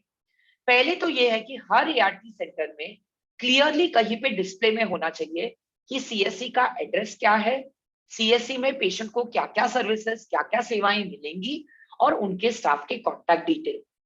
बहुत टाइम पे क्या होता है ना, अगर आपने डिस्प्ले में रखा है, कभी कभी पेशेंट खुद ब खुद आके आपको पूछेंगे कि ये CSC क्या है, अगर मुझे ये सेवा लेनी है तो मुझे क्या करनी चाहिए, तो आपका आधा काम उसमें कम हो गया। आपको काउंसलिंग अलग से देनी ही नहीं है कि आपको CSC से रजिस्टर होना चाहिए, क्योंकि पेशेंट खुद ब खुद आपको आके पूछेंगे कि ये क्या है और मैं इंटरेस्टेड हूँ। तो प्लीज क्लियरली ART सेंटर में ये इंफॉर्मेशन आप डिस्प्ले करें। और दूसरा, जैसे मैंने कहा कि जो भी उनको सर्विसेज चाहिए हमें एक्सप्लेन करना पड़ेगा पेशेंट को। पेशेंट जैसे ही रजिस्टर हो जाए हमें उनको बताना पड़ेगा कि कैसे कैसे सर्विसेज जो भी हमने अभी डिस्कस किया है उनको CSC के साथ रजिस्टर होने पे उनको क्या क्या सेवाएं उनको मिलेंगी। और लास्ट, जैसे मैंने कहा कि इसमें ऑटोमेटिकली कोऑर्डिनेशन ये होता है कि स्पाउस टेस्टिंग या फैमिली टेस्टिंग जिसे हम बोलते हैं वो भी हो जाता है, तो कम्युनिटी लेवल पे जल्द से जल्द हमें HIV के पॉजिटिव केसेस मिलने का चांस बढ़ जाता है। क्योंकि आपको भी पता है कि कभी कभी हो सकता है कि कोई भी रीजन की वजह से एक फैमिली मेंबर इन्फेक्टेड है, हो सकता है कि उन्होंने डिस्क्लोज ना किया हो अपना स्टेटस, तो इसके लिए ऑटोमेटिक फैमिली टेस्टिंग नहीं हो पाती, और बहुत कम, कभी कभी क्या होता है कि बहुत लेट हो जाता है कि वो बाकी के फैमिली मेंबर आके टेस्ट हो जाए। तो ये CSC होने का फायदा ये है कि जब भी वो जाते हैं पेशेंट के साथ अपना पीयर सपोर्ट देने के लिए, काउंसलिंग देने के लिए, तो वो ऑटोमेटिकली जानकारी लेते हैं कि और कौन कौन है परिवार में, और उनकी भी टेस्टिंग करा के फाइनली उनका ट्रीटमेंट भी हम जल्द से जल्द करा सकते हैं। और दूसरा एक नया अप्रोच है जिसे हम बोलते हैं केस मैनेजमेंट अप्रोच। अब बहुत सारे, जैसे मैंने शुरू में कहा था कि हर पेशेंट की जरूरत अलग होती है, तो जो पेशेंट एडवांस्ड HIV, सॉरी ये HIV है, तो जो पेशेंट एडवांस्ड HIV डिजीज के हैं, मतलब उनको ऑलरेडी बहुत सिवियर HIV डिजीज हो गया है, या हो सकता है कि कोई पेशेंट है जिनको हार्ट की बीमारी है या डायबिटीज है या हाइपरटेंशन है, और दूसरे हैं बच्चे और एडोलेसेंट, क्योंकि ये जो ग्रुप है ना, इनकी एडहेरेंस, इनका वायरल लोड सप्रेशन, ये सब अगर आप कंपेयर करो तो वो एडल्ट के कंपैरिजन में थोड़ा कम है। तो जरूरत अभी ये आ गया है कि ऐसे जो भी सिलेक्टिव ग्रुप के पेशेंट हैं उनको हम केस टू केस बेसिस में, मतलब हर पेशेंट को एक केस मान के उन पे एक अलग फोकस दिया जाए। फोकस का मतलब ये है कि अगर हम एक पेशेंट के पास जा रहे हैं जो ऑलरेडी सिवियर डायबिटिक भी है, तो जब हम पेशेंट से बात करते हैं, ऐसा नहीं हो कि हम सिर्फ HIV की बात करें क्योंकि हम HIV प्रोग्राम में काम कर रहे हैं। वो पेशेंट तो एक ही है, तो उसको हमें कॉम्प्रिहेंसिव, मतलब एक पूरा केयर हमें देना होगा। तो हमें उनकी डायबिटीज की जानकारी, हो सके तो अगर पेशेंट को प्रॉब्लम है हम सही जगह पे उनकी रेफरल करा सकते हैं। उनको अगर एक सेकंड ओपिनियन लेना हो, हम उनको बता सकते हैं कि हमारे ही हॉस्पिटल में क्या क्या सुविधाएं हैं।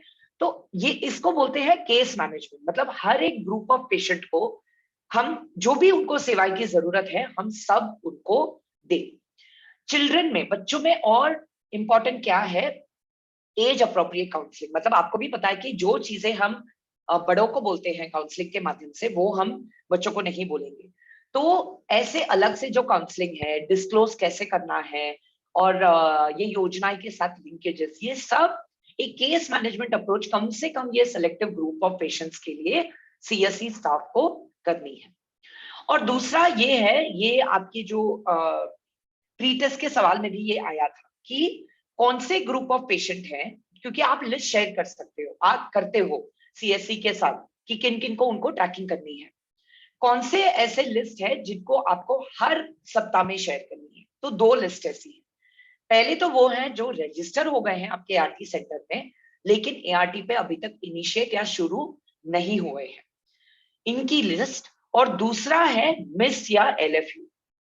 ये 2 लिस्ट जो है हर हफ्ते आपको सीएससी के साथ शेयर करना है, और वो आप फोन के माध्यम से या होम विजिट माध्यम से कांटेक्ट करने की कोशिश करेंगे। बाकी के 3 लिस्ट हैं जो हर महीने आपको सीएससी के साथ शेयर करनी है।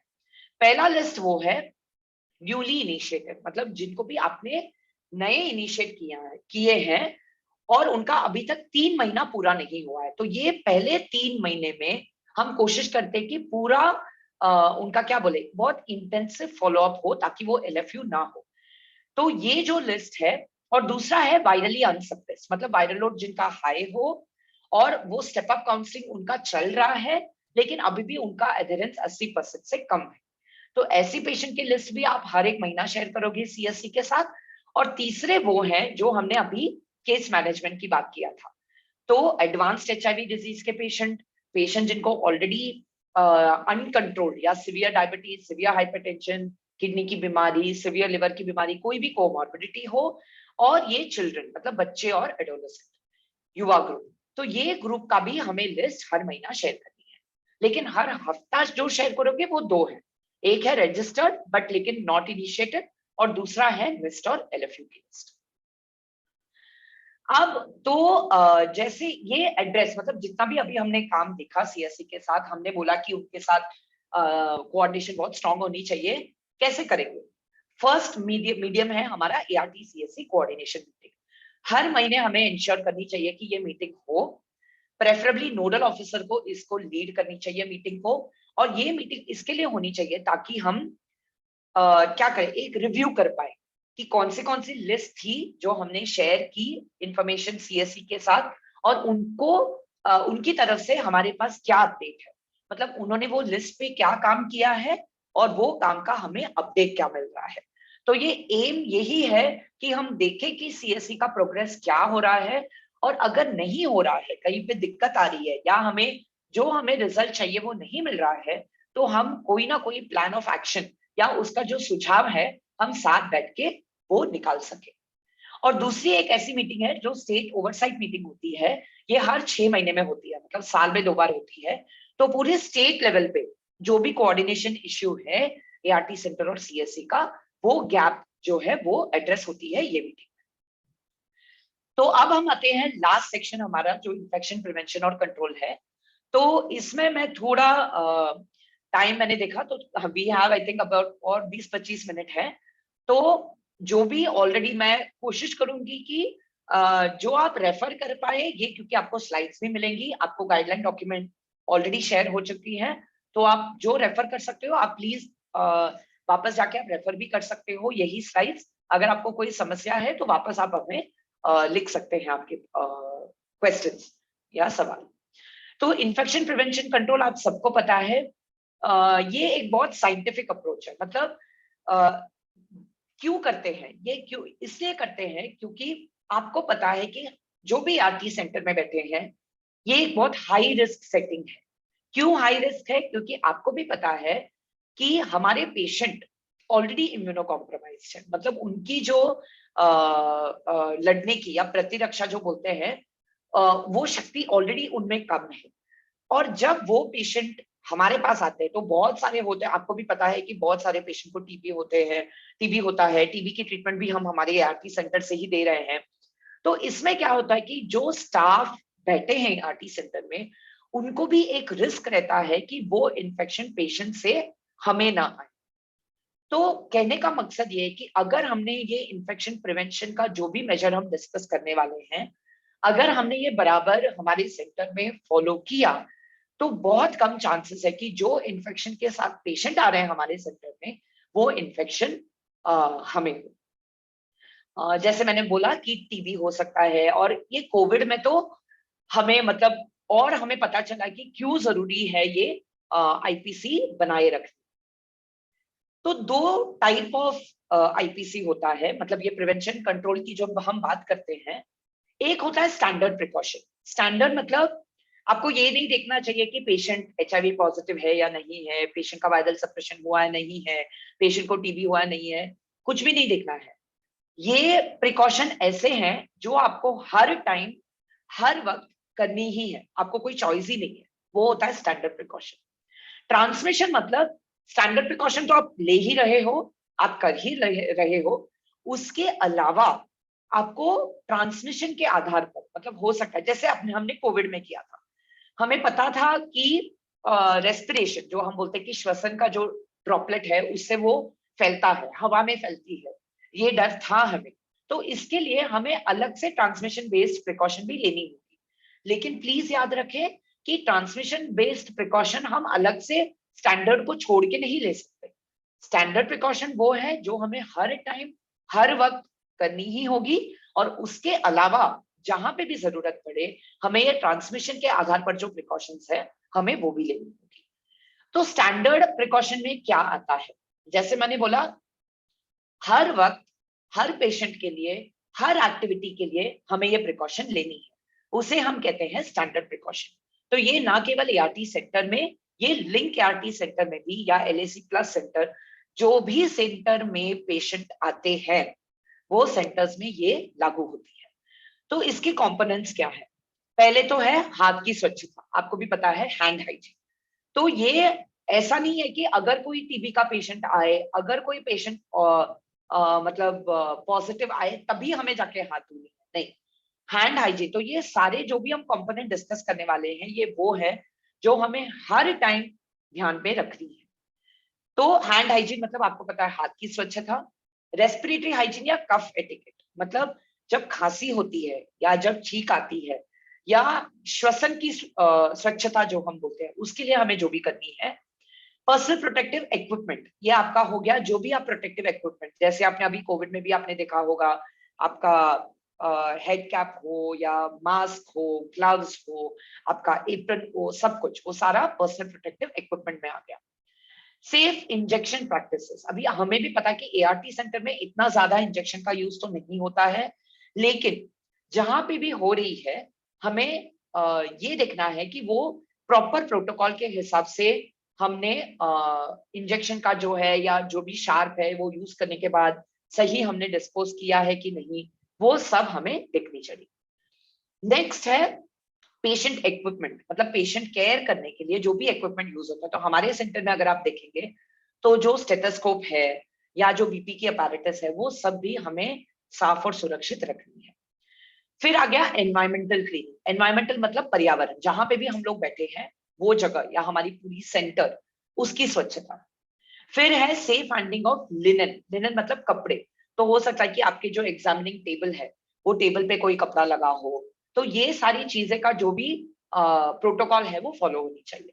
और लास्ट में आया बायोमेडिकल वेस्ट मैनेजमेंट। तो वेस्ट मैनेजमेंट का आपको भी पता है, पूरे इंस्टीट्यूशन में प्रोटोकॉल, एक सेट प्रोटोकॉल है और हमें स्ट्रिक्टली उसको फॉलो करनी चाहिए। तो क्विकली हम देखेंगे कि कैसे क्या क्या इसमें इंपॉर्टेंट चीजें हैं। हाथ की स्वच्छता आप सबको पता है, फर्स्ट तो इंपॉर्टेंट है कि सोप और रनिंग वाटर। ऐसा नहीं कि हम हाथ की स्वच्छता की बात कर रहे हैं और नल में पानी ही नहीं है या हमारे पास वो अल्कोहल बेस्ड रब भी नहीं है।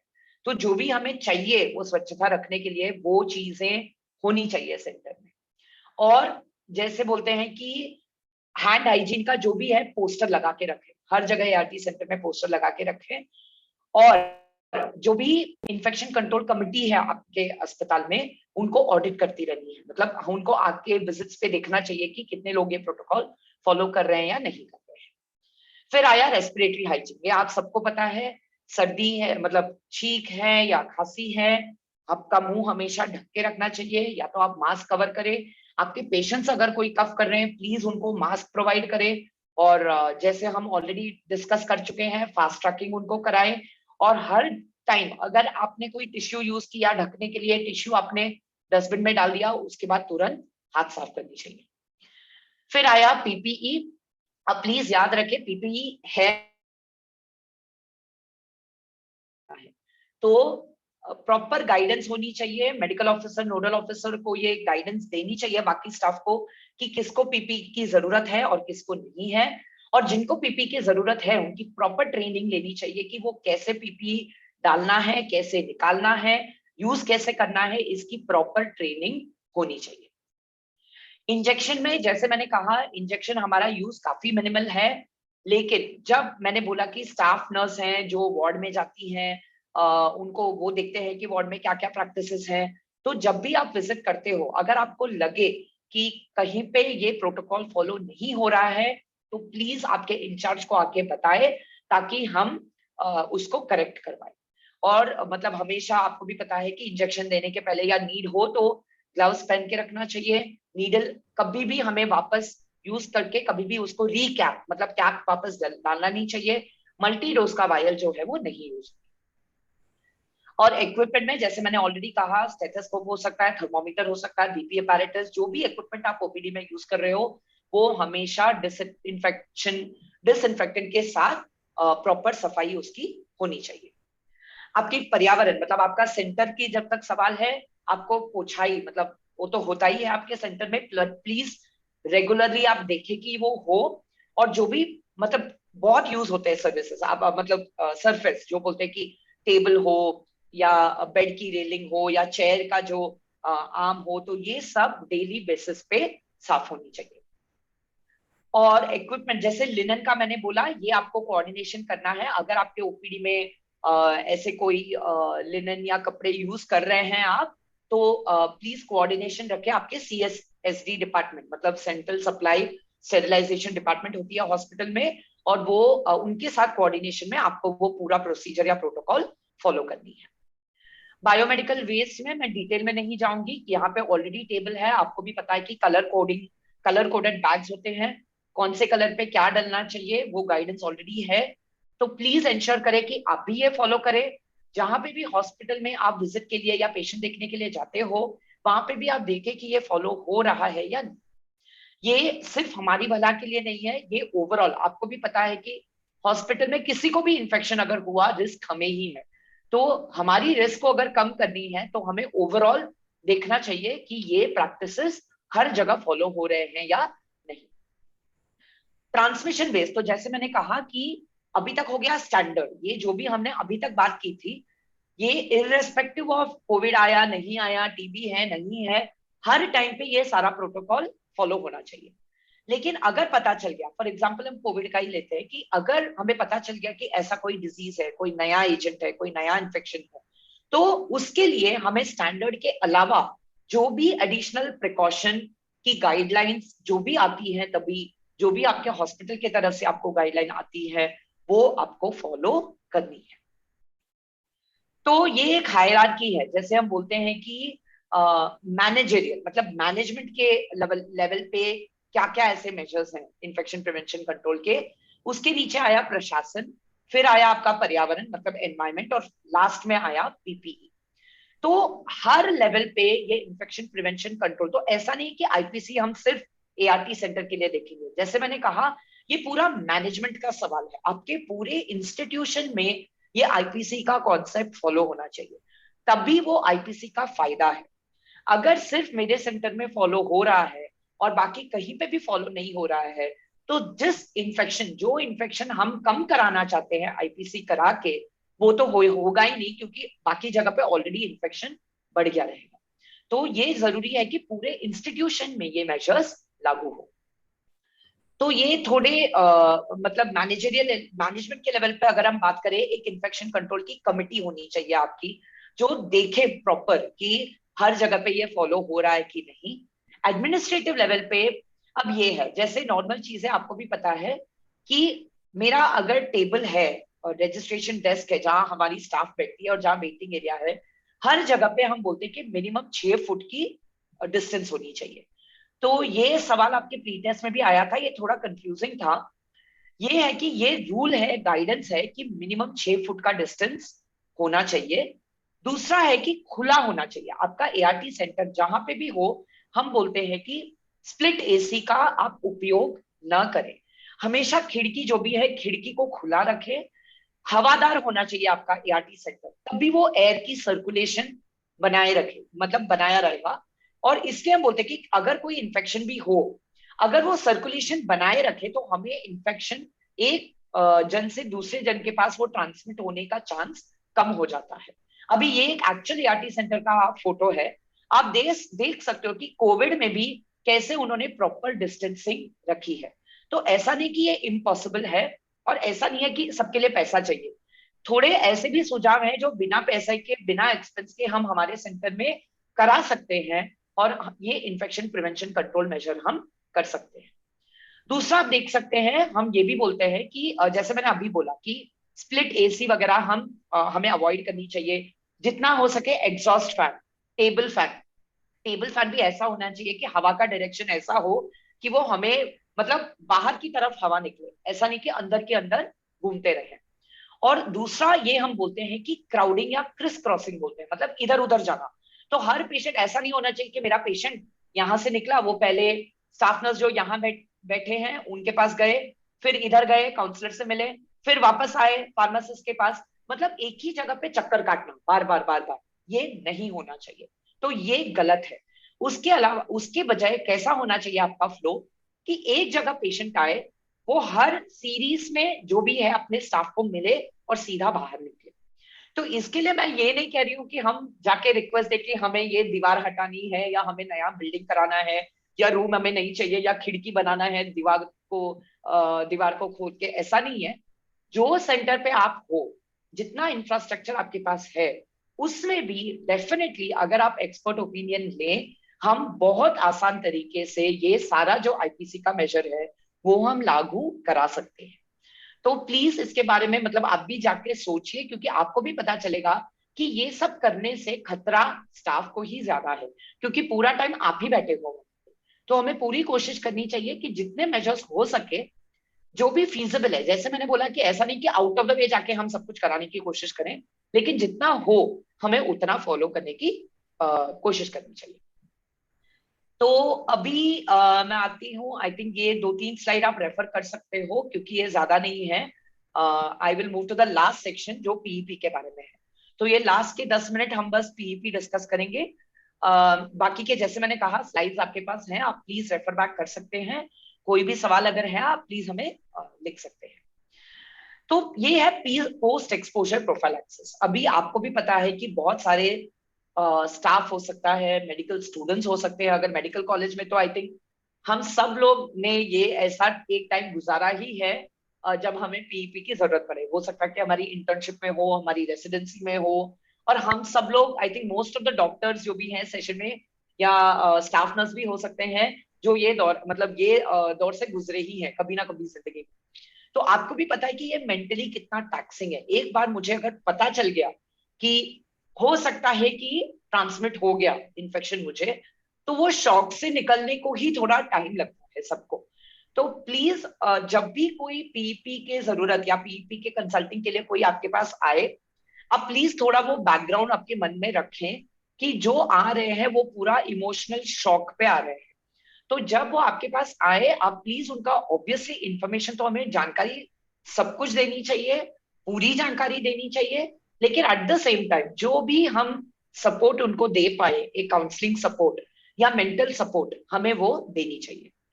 अब point first most important point ये है कि हम हमेशा बोलते हैं कि जब भी हमें पता चले कि कोई एक्सपोजर हो गया है, तो पीईपी हमें 72 घंटे के अंदर, प्रेफरेबली 72 घंटे के अंदर हमें देनी चाहिए। अब 6 स्टेप है जो हमें फॉलो करनी चाहिए पीईपी में। सबसे पहला स्टेप है कि एक्सपोज साइट। तो ये आप देख सकते हो कि मैं एक एग्जांपल दूंगी, बाकी के आप पढ़ सकते हैं। तो अगर स्किन में सपोज आपको लगता है कि स्किन में आपका कोई कट आ गया, या आपका कोई ब्लड कलेक्शन वाला भी बुक करते हैं ना A4 साइज में, तो उसका एक बुक का कितना Shweta, I think you're on mute. होगा? या नो प्रॉब्लम। तो अगर सपोज आपको पता चल गया कि आपका कोई स्किन में कट है और वहां पे आपका कोई एक्सपोजर हो गया, तो पहली चीज आप क्या करोगे, पहले आप हाथ को जो भी है वो साइड को अच्छे से सोप और पानी डाल के धोएंगे। रगड़िए मत, नहीं रगड़ना है, रब नहीं करना है। कोई भी आप स्किन वॉश, एंटीसेप्टिक कुछ मत यूज करें। ब्लीच है, क्लोरीन है, अल्कोहल है, कुछ ना यूज करें। सिर्फ सोप और पानी डाल के वॉश करें। ये हो गया management of the expose site. दूसरा एग्जांपल है, सपोज मुंह में आपका कोई फ्लूइड लग गया, आपके मुंह के अंदर आपको लगता है कि प्रोसीजर के वक्त या कुछ भी हो, ब्लड स्टेन होके सलाइवा आ गया या थूक लग गया, तो आपको पहले तो वो फ्लूइड थूकनी चाहिए बाहर, अच्छे से मुंह को धोना चाहिए। अब वापस ऑब्वियसली मुंह है इसलिए आप सोप यूज नहीं करेंगे, लेकिन या तो बिल्कुल पानी या सलाइन वाटर, इससे आप वापस 2-3 बार आपके मुंह को धोएंगे। तो ये हो गया फर्स्ट स्टेप कि जो भी साइट आपका एक्सपोज हुआ है उसमें आप फर्स्ट एड क्या करेंगे। दूसरा स्टेप है कि कैसे आपको पता चलेगा कि पीईपी देना है या नहीं देना है। सबसे इंपॉर्टेंट चीज ये है कि आप आपका बैकग्राउंड प्रेवलेंस का क्या मतलब है कि हमारे एरिया में, हमारे ज्योग्राफी में, जिस एरिया में हम हैं वहां पे एचआईवी का बर्डन कितना है। अभी आपको भी पता है कि अगर हम पूरे देश की बात करें, इंडिया की बात करें, बहुत सारे स्टेट्स हैं जहां पे प्रेवलेंस बहुत ज्यादा है, बहुत सारे स्टेट्स हैं जहां पे एचआईवी का प्रेवलेंस बहुत कम है। अगर प्रेवलेंस बहुत कम है तो बहुत कम चांस है कि जो सोर्स पेशेंट है उसको एचआईवी हो। तो हमें ये दिमाग में रखना चाहिए जब हम सोच रहे हैं कि पीईपी हमें पेशेंट को देना है या नहीं देना है। तो पहले हो गया कि सोर्स का स्टेटस, अगर हमें पता चल गया कि जिससे एक्सपोजर हुआ है, जिसे हम बोलते हैं सोर्स पेशेंट, अगर हमें पता है कि उसका ब्लड टेस्ट हुआ है अभी और सोर्स पेशेंट नेगेटिव है, एचआईवी नेगेटिव है, फिर भी आपको ये बैकग्राउंड प्रेवलेंस कंसिडर करना है। क्योंकि अगर एचआईवी नेगेटिव हो भी सकता है कि वो पेशेंट विंडो पीरियड में है। विंडो पीरियड आपको भी पता है कि हो सकता है कि वो पीरियड में इन्फेक्शन तो है हमारे बॉडी में, लेकिन वो ब्लड टेस्ट में पता नहीं चलता। तो अगर आपको लगता है, और दूसरा है पेशेंट कैटेगरी, अगर आपने हिस्ट्री लिया, आपको पता है कि पेशेंट हाई रिस्क कैटेगरी है, या उसका आपका आपका कोई की पॉपुलेशन है, कोई टाइपोलॉजी है, आपको पता है कि उसको एक्सपोजर की हिस्ट्री है, लेकिन उसका रिपोर्ट नेगेटिव बताता है, तो ये टोटली मेडिकल ऑफिसर के जजमेंट पे है। अगर मेडिकल ऑफिसर को लगे कि नहीं, जो भी मेरा एक्सपोज पेशेंट है वो सोर्स पेशेंट से उसको खतरा ज्यादा है, जब भी आपको डाउट लगे प्लीज आप पीईपी दे।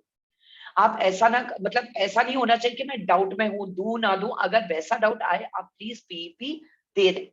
जब तक आप पूरा श्योर नहीं हो कि चलो उसका हिस्ट्री कुछ सा दे रहा है, सोर्स पेशेंट का एचआईवी स्टेटस भी नेगेटिव है, आपका प्रेवलेंस आपके एरिया में बहुत ही कम है, आप पूरी तरह से कॉन्फिडेंट हो कि उससे रिस्क नहीं है, तो आप पीईपी आपने नहीं दिया तो भी चलेगा। लेकिन उसके साथ साथ ये हो गया एक पॉइंट, वो है सोर्स एचआईवी स्टेटस।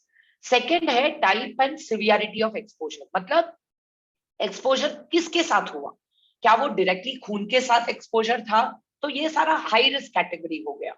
ब्लड हो गया, ब्लड स्टेन्ड सलाइवा, सलाइवा मतलब जो थूक आपकी निकल रही है, लेकिन वो थूक में अगर ब्लड स्टेन मतलब आपका खून भी अगर मिक्स्ड है पेशेंट का और उसका एक्सपोजर हो गया, मतलब खतरा ज्यादा है।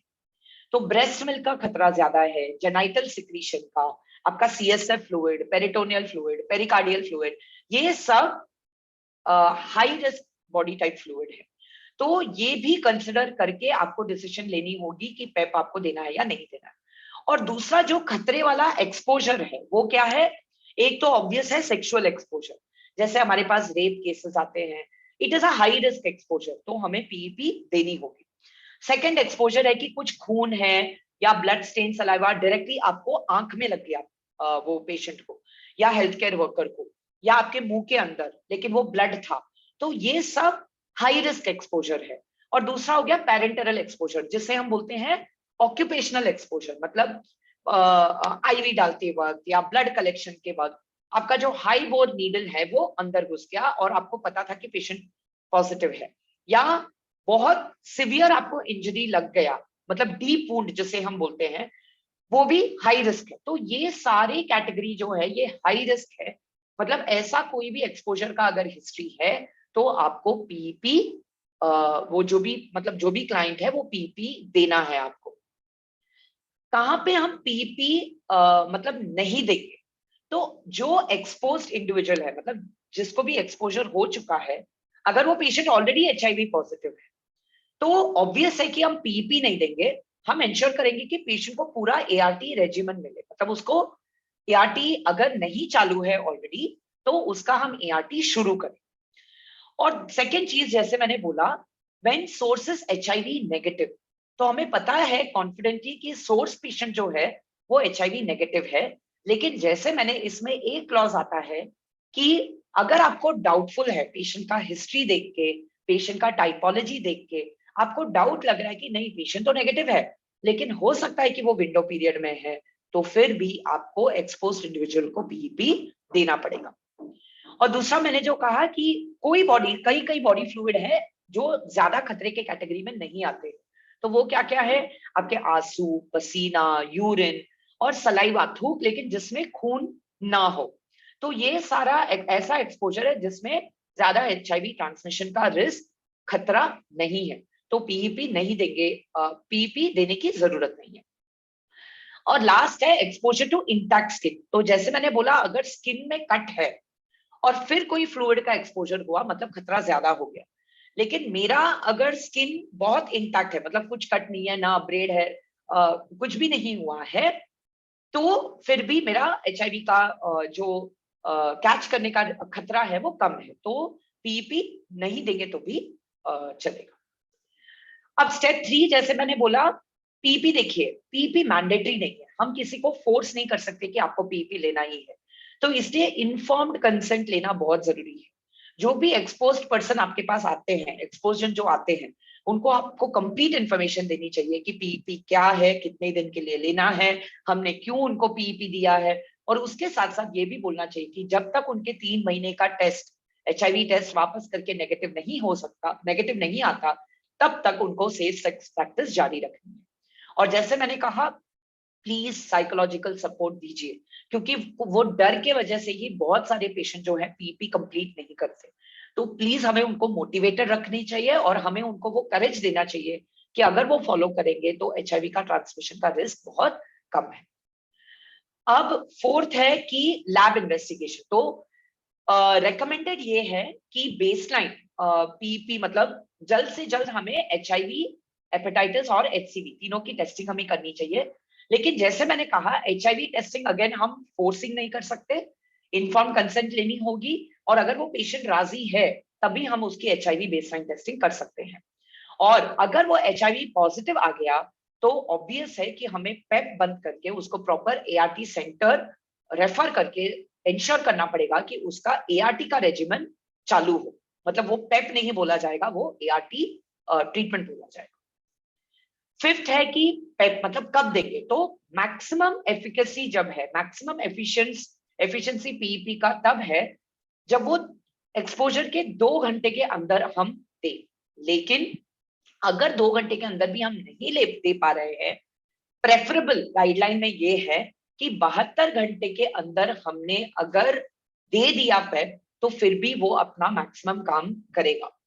लेकिन कभी कभी हो सकता है कि और भी लेट हो जाए, लेकिन अगर वो कोई हेल्थ केयर वर्कर है, हेल्थ केयर के स्टाफ है और 72 घंटे निकल चुका है तो भी हम उन्हें पेप दे सकते हैं। लेकिन हमें ये इन्फॉर्म करना पड़ेगा कि उसकी एफिशिएंसी शायद अभी उतनी नहीं होगी जितने की पहले हो सकती थी, तो ये इंफॉर्मेशन के साथ हमें देना पड़ेगा। तो कंप्लीट ओवरऑल गाइडलाइन है कि 72 घंटे के अंदर हमें पेप मतलब एक्सपोजर से लेके, एक्सपोजर जब हुआ है वो टाइम से लेके 72 घंटे के अंदर हमें पेप देनी है, और ये प्रोफाइलैक्सिस जो है प्रॉपर 28 दिन तक कंटिन्यू रखनी है। और ये आपका रेजिमेंट है, आपको भी पता है रेजिमेंट ये गाइडलाइन से ही निकाला है, तो आप प्लीज देख लीजिए। एडल्ट्स को हम टीएलडी देंगे एज प्रेफर्ड लाइन ऑफ पेप, और अगर हम कॉन्ट्राडिक्टेड है या अगर अवेलेबल नहीं है तो हम टीएल लोपेनाविर रिटोनाविर भी दे सकते हैं या टीएल एफाविरेंस भी दे सकते हैं, टीएलई, लेकिन ये ऑल्टरनेट रेजिमेंट है।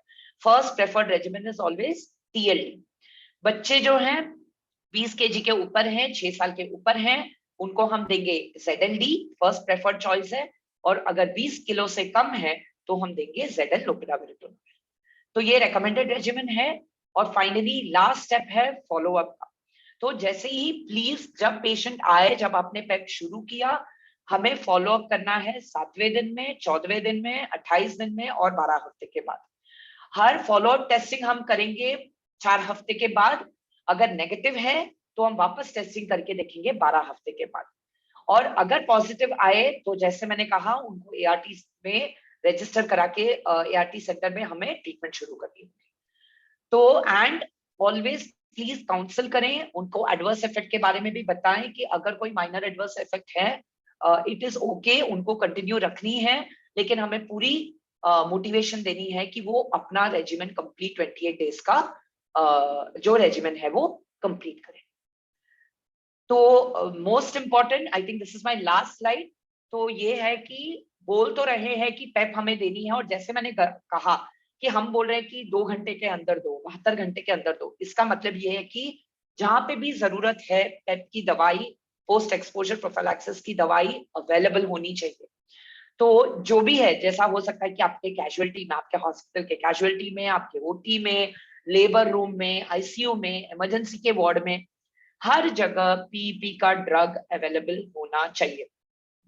तो प्लीज इंश्योर करिए, क्योंकि तभी हो सकता है कि एक्सपोजर से, जो भी हम बात कर रहे हैं कि एक्सपोजर से जल्द से जल्द आपको देना है, ये तभी हो सकता है जब पेप की दवाई अवेलेबल हो। प्लीज रेगुलरली चेक करके रखें, क्योंकि बहुत बार हमने देखा है, आपको भी पता है कि ऐसा नहीं कि बहुत यूज होता है।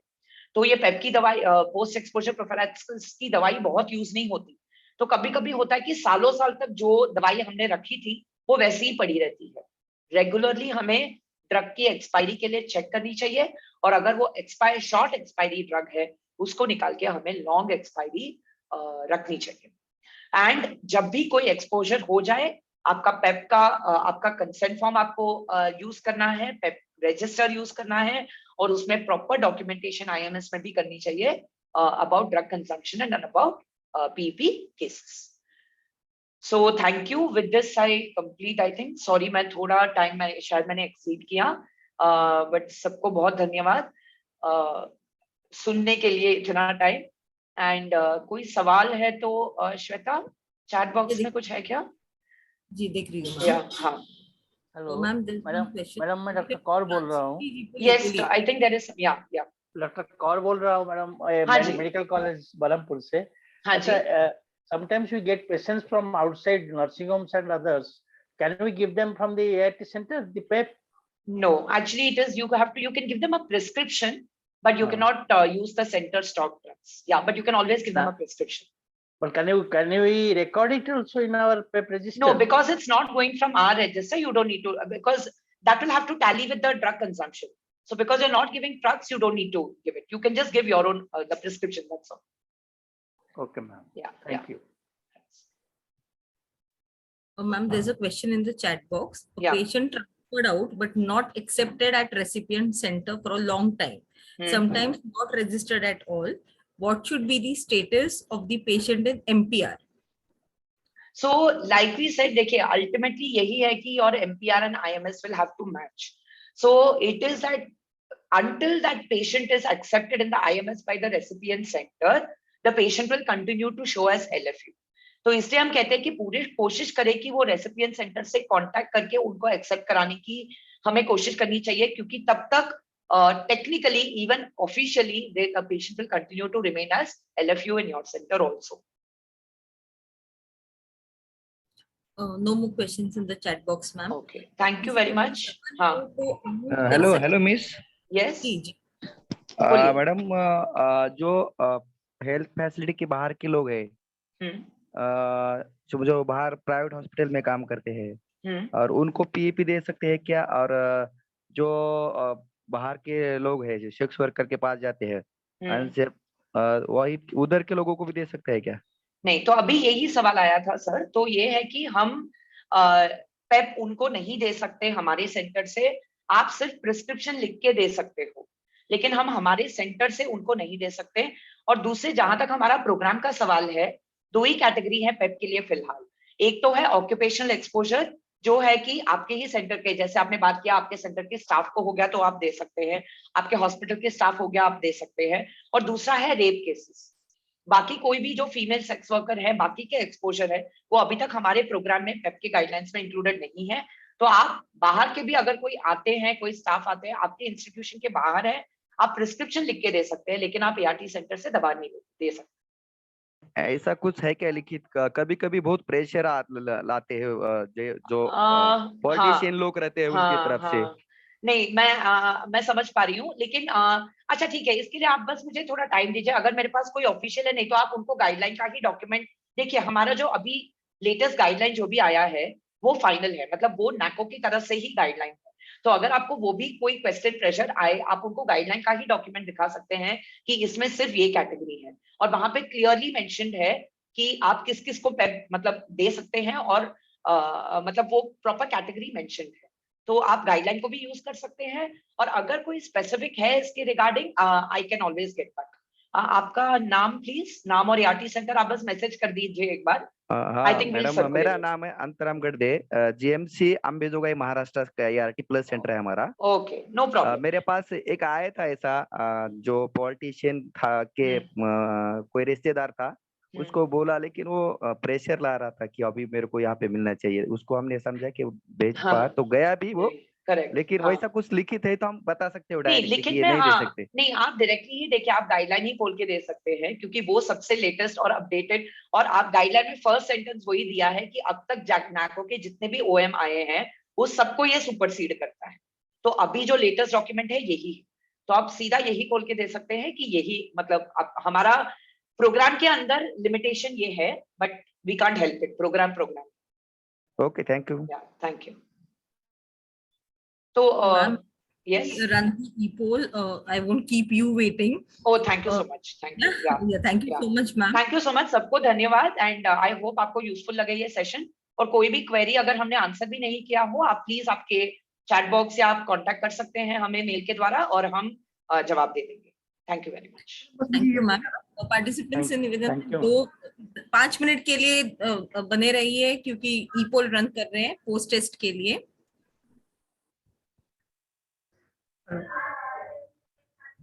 हेलो, पहला सवाल आपकी स्क्रीन पे है, प्लीज इसका आंसर दीजिए।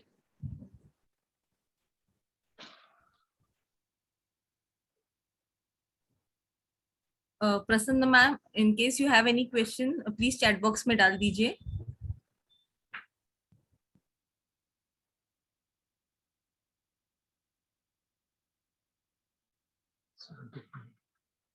72 कहाँ पर लिखा है, हमको तो पता नहीं।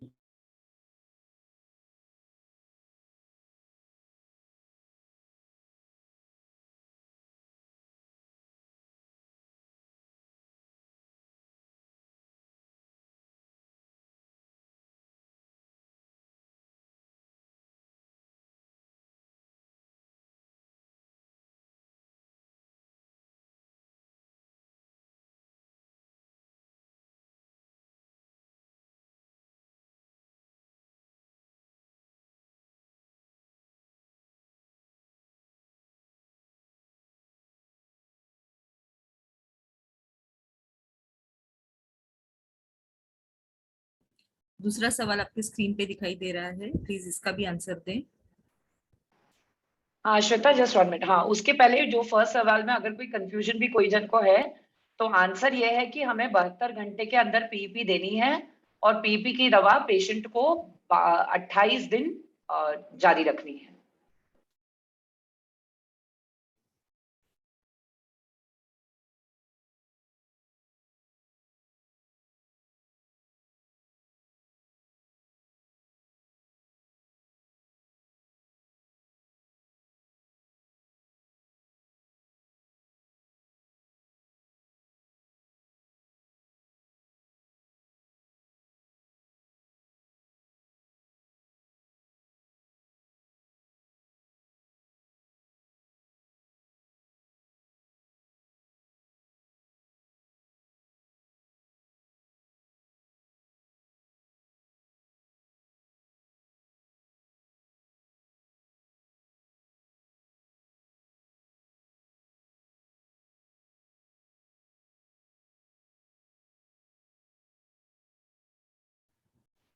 तीसरा सवाल आपके स्क्रीन पे दिखाई दे रहा है।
फीडबैक का पहला सवाल स्क्रीन पे दिखाई दे रहा है।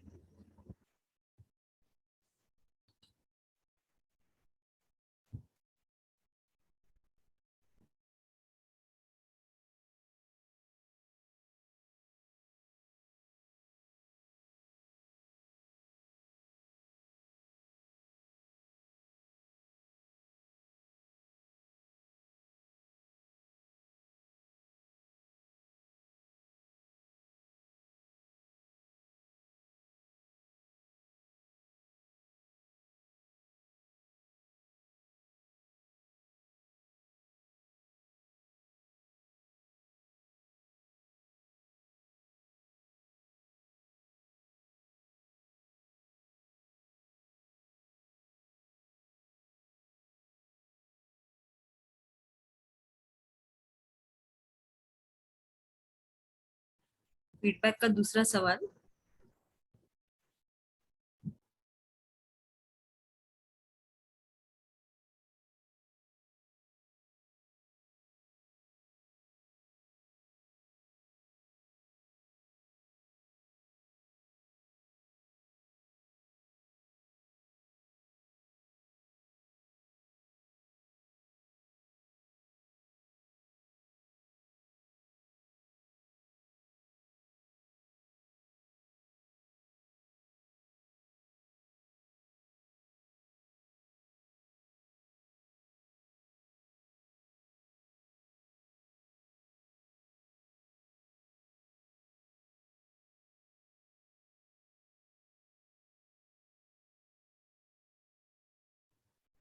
फीडबैक का तीसरा सवाल स्क्रीन पे दिखाई दे रहा है।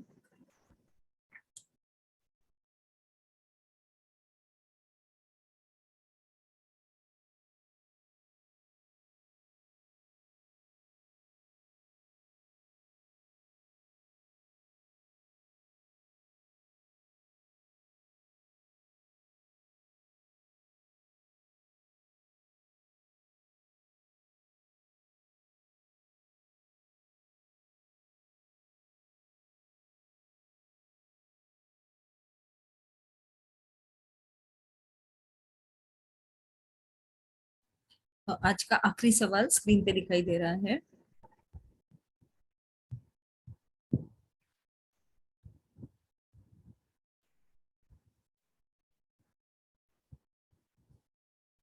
पार्टिसिपेंट्स से जी, ये आखिरी सवाल है फीडबैक के बारे में।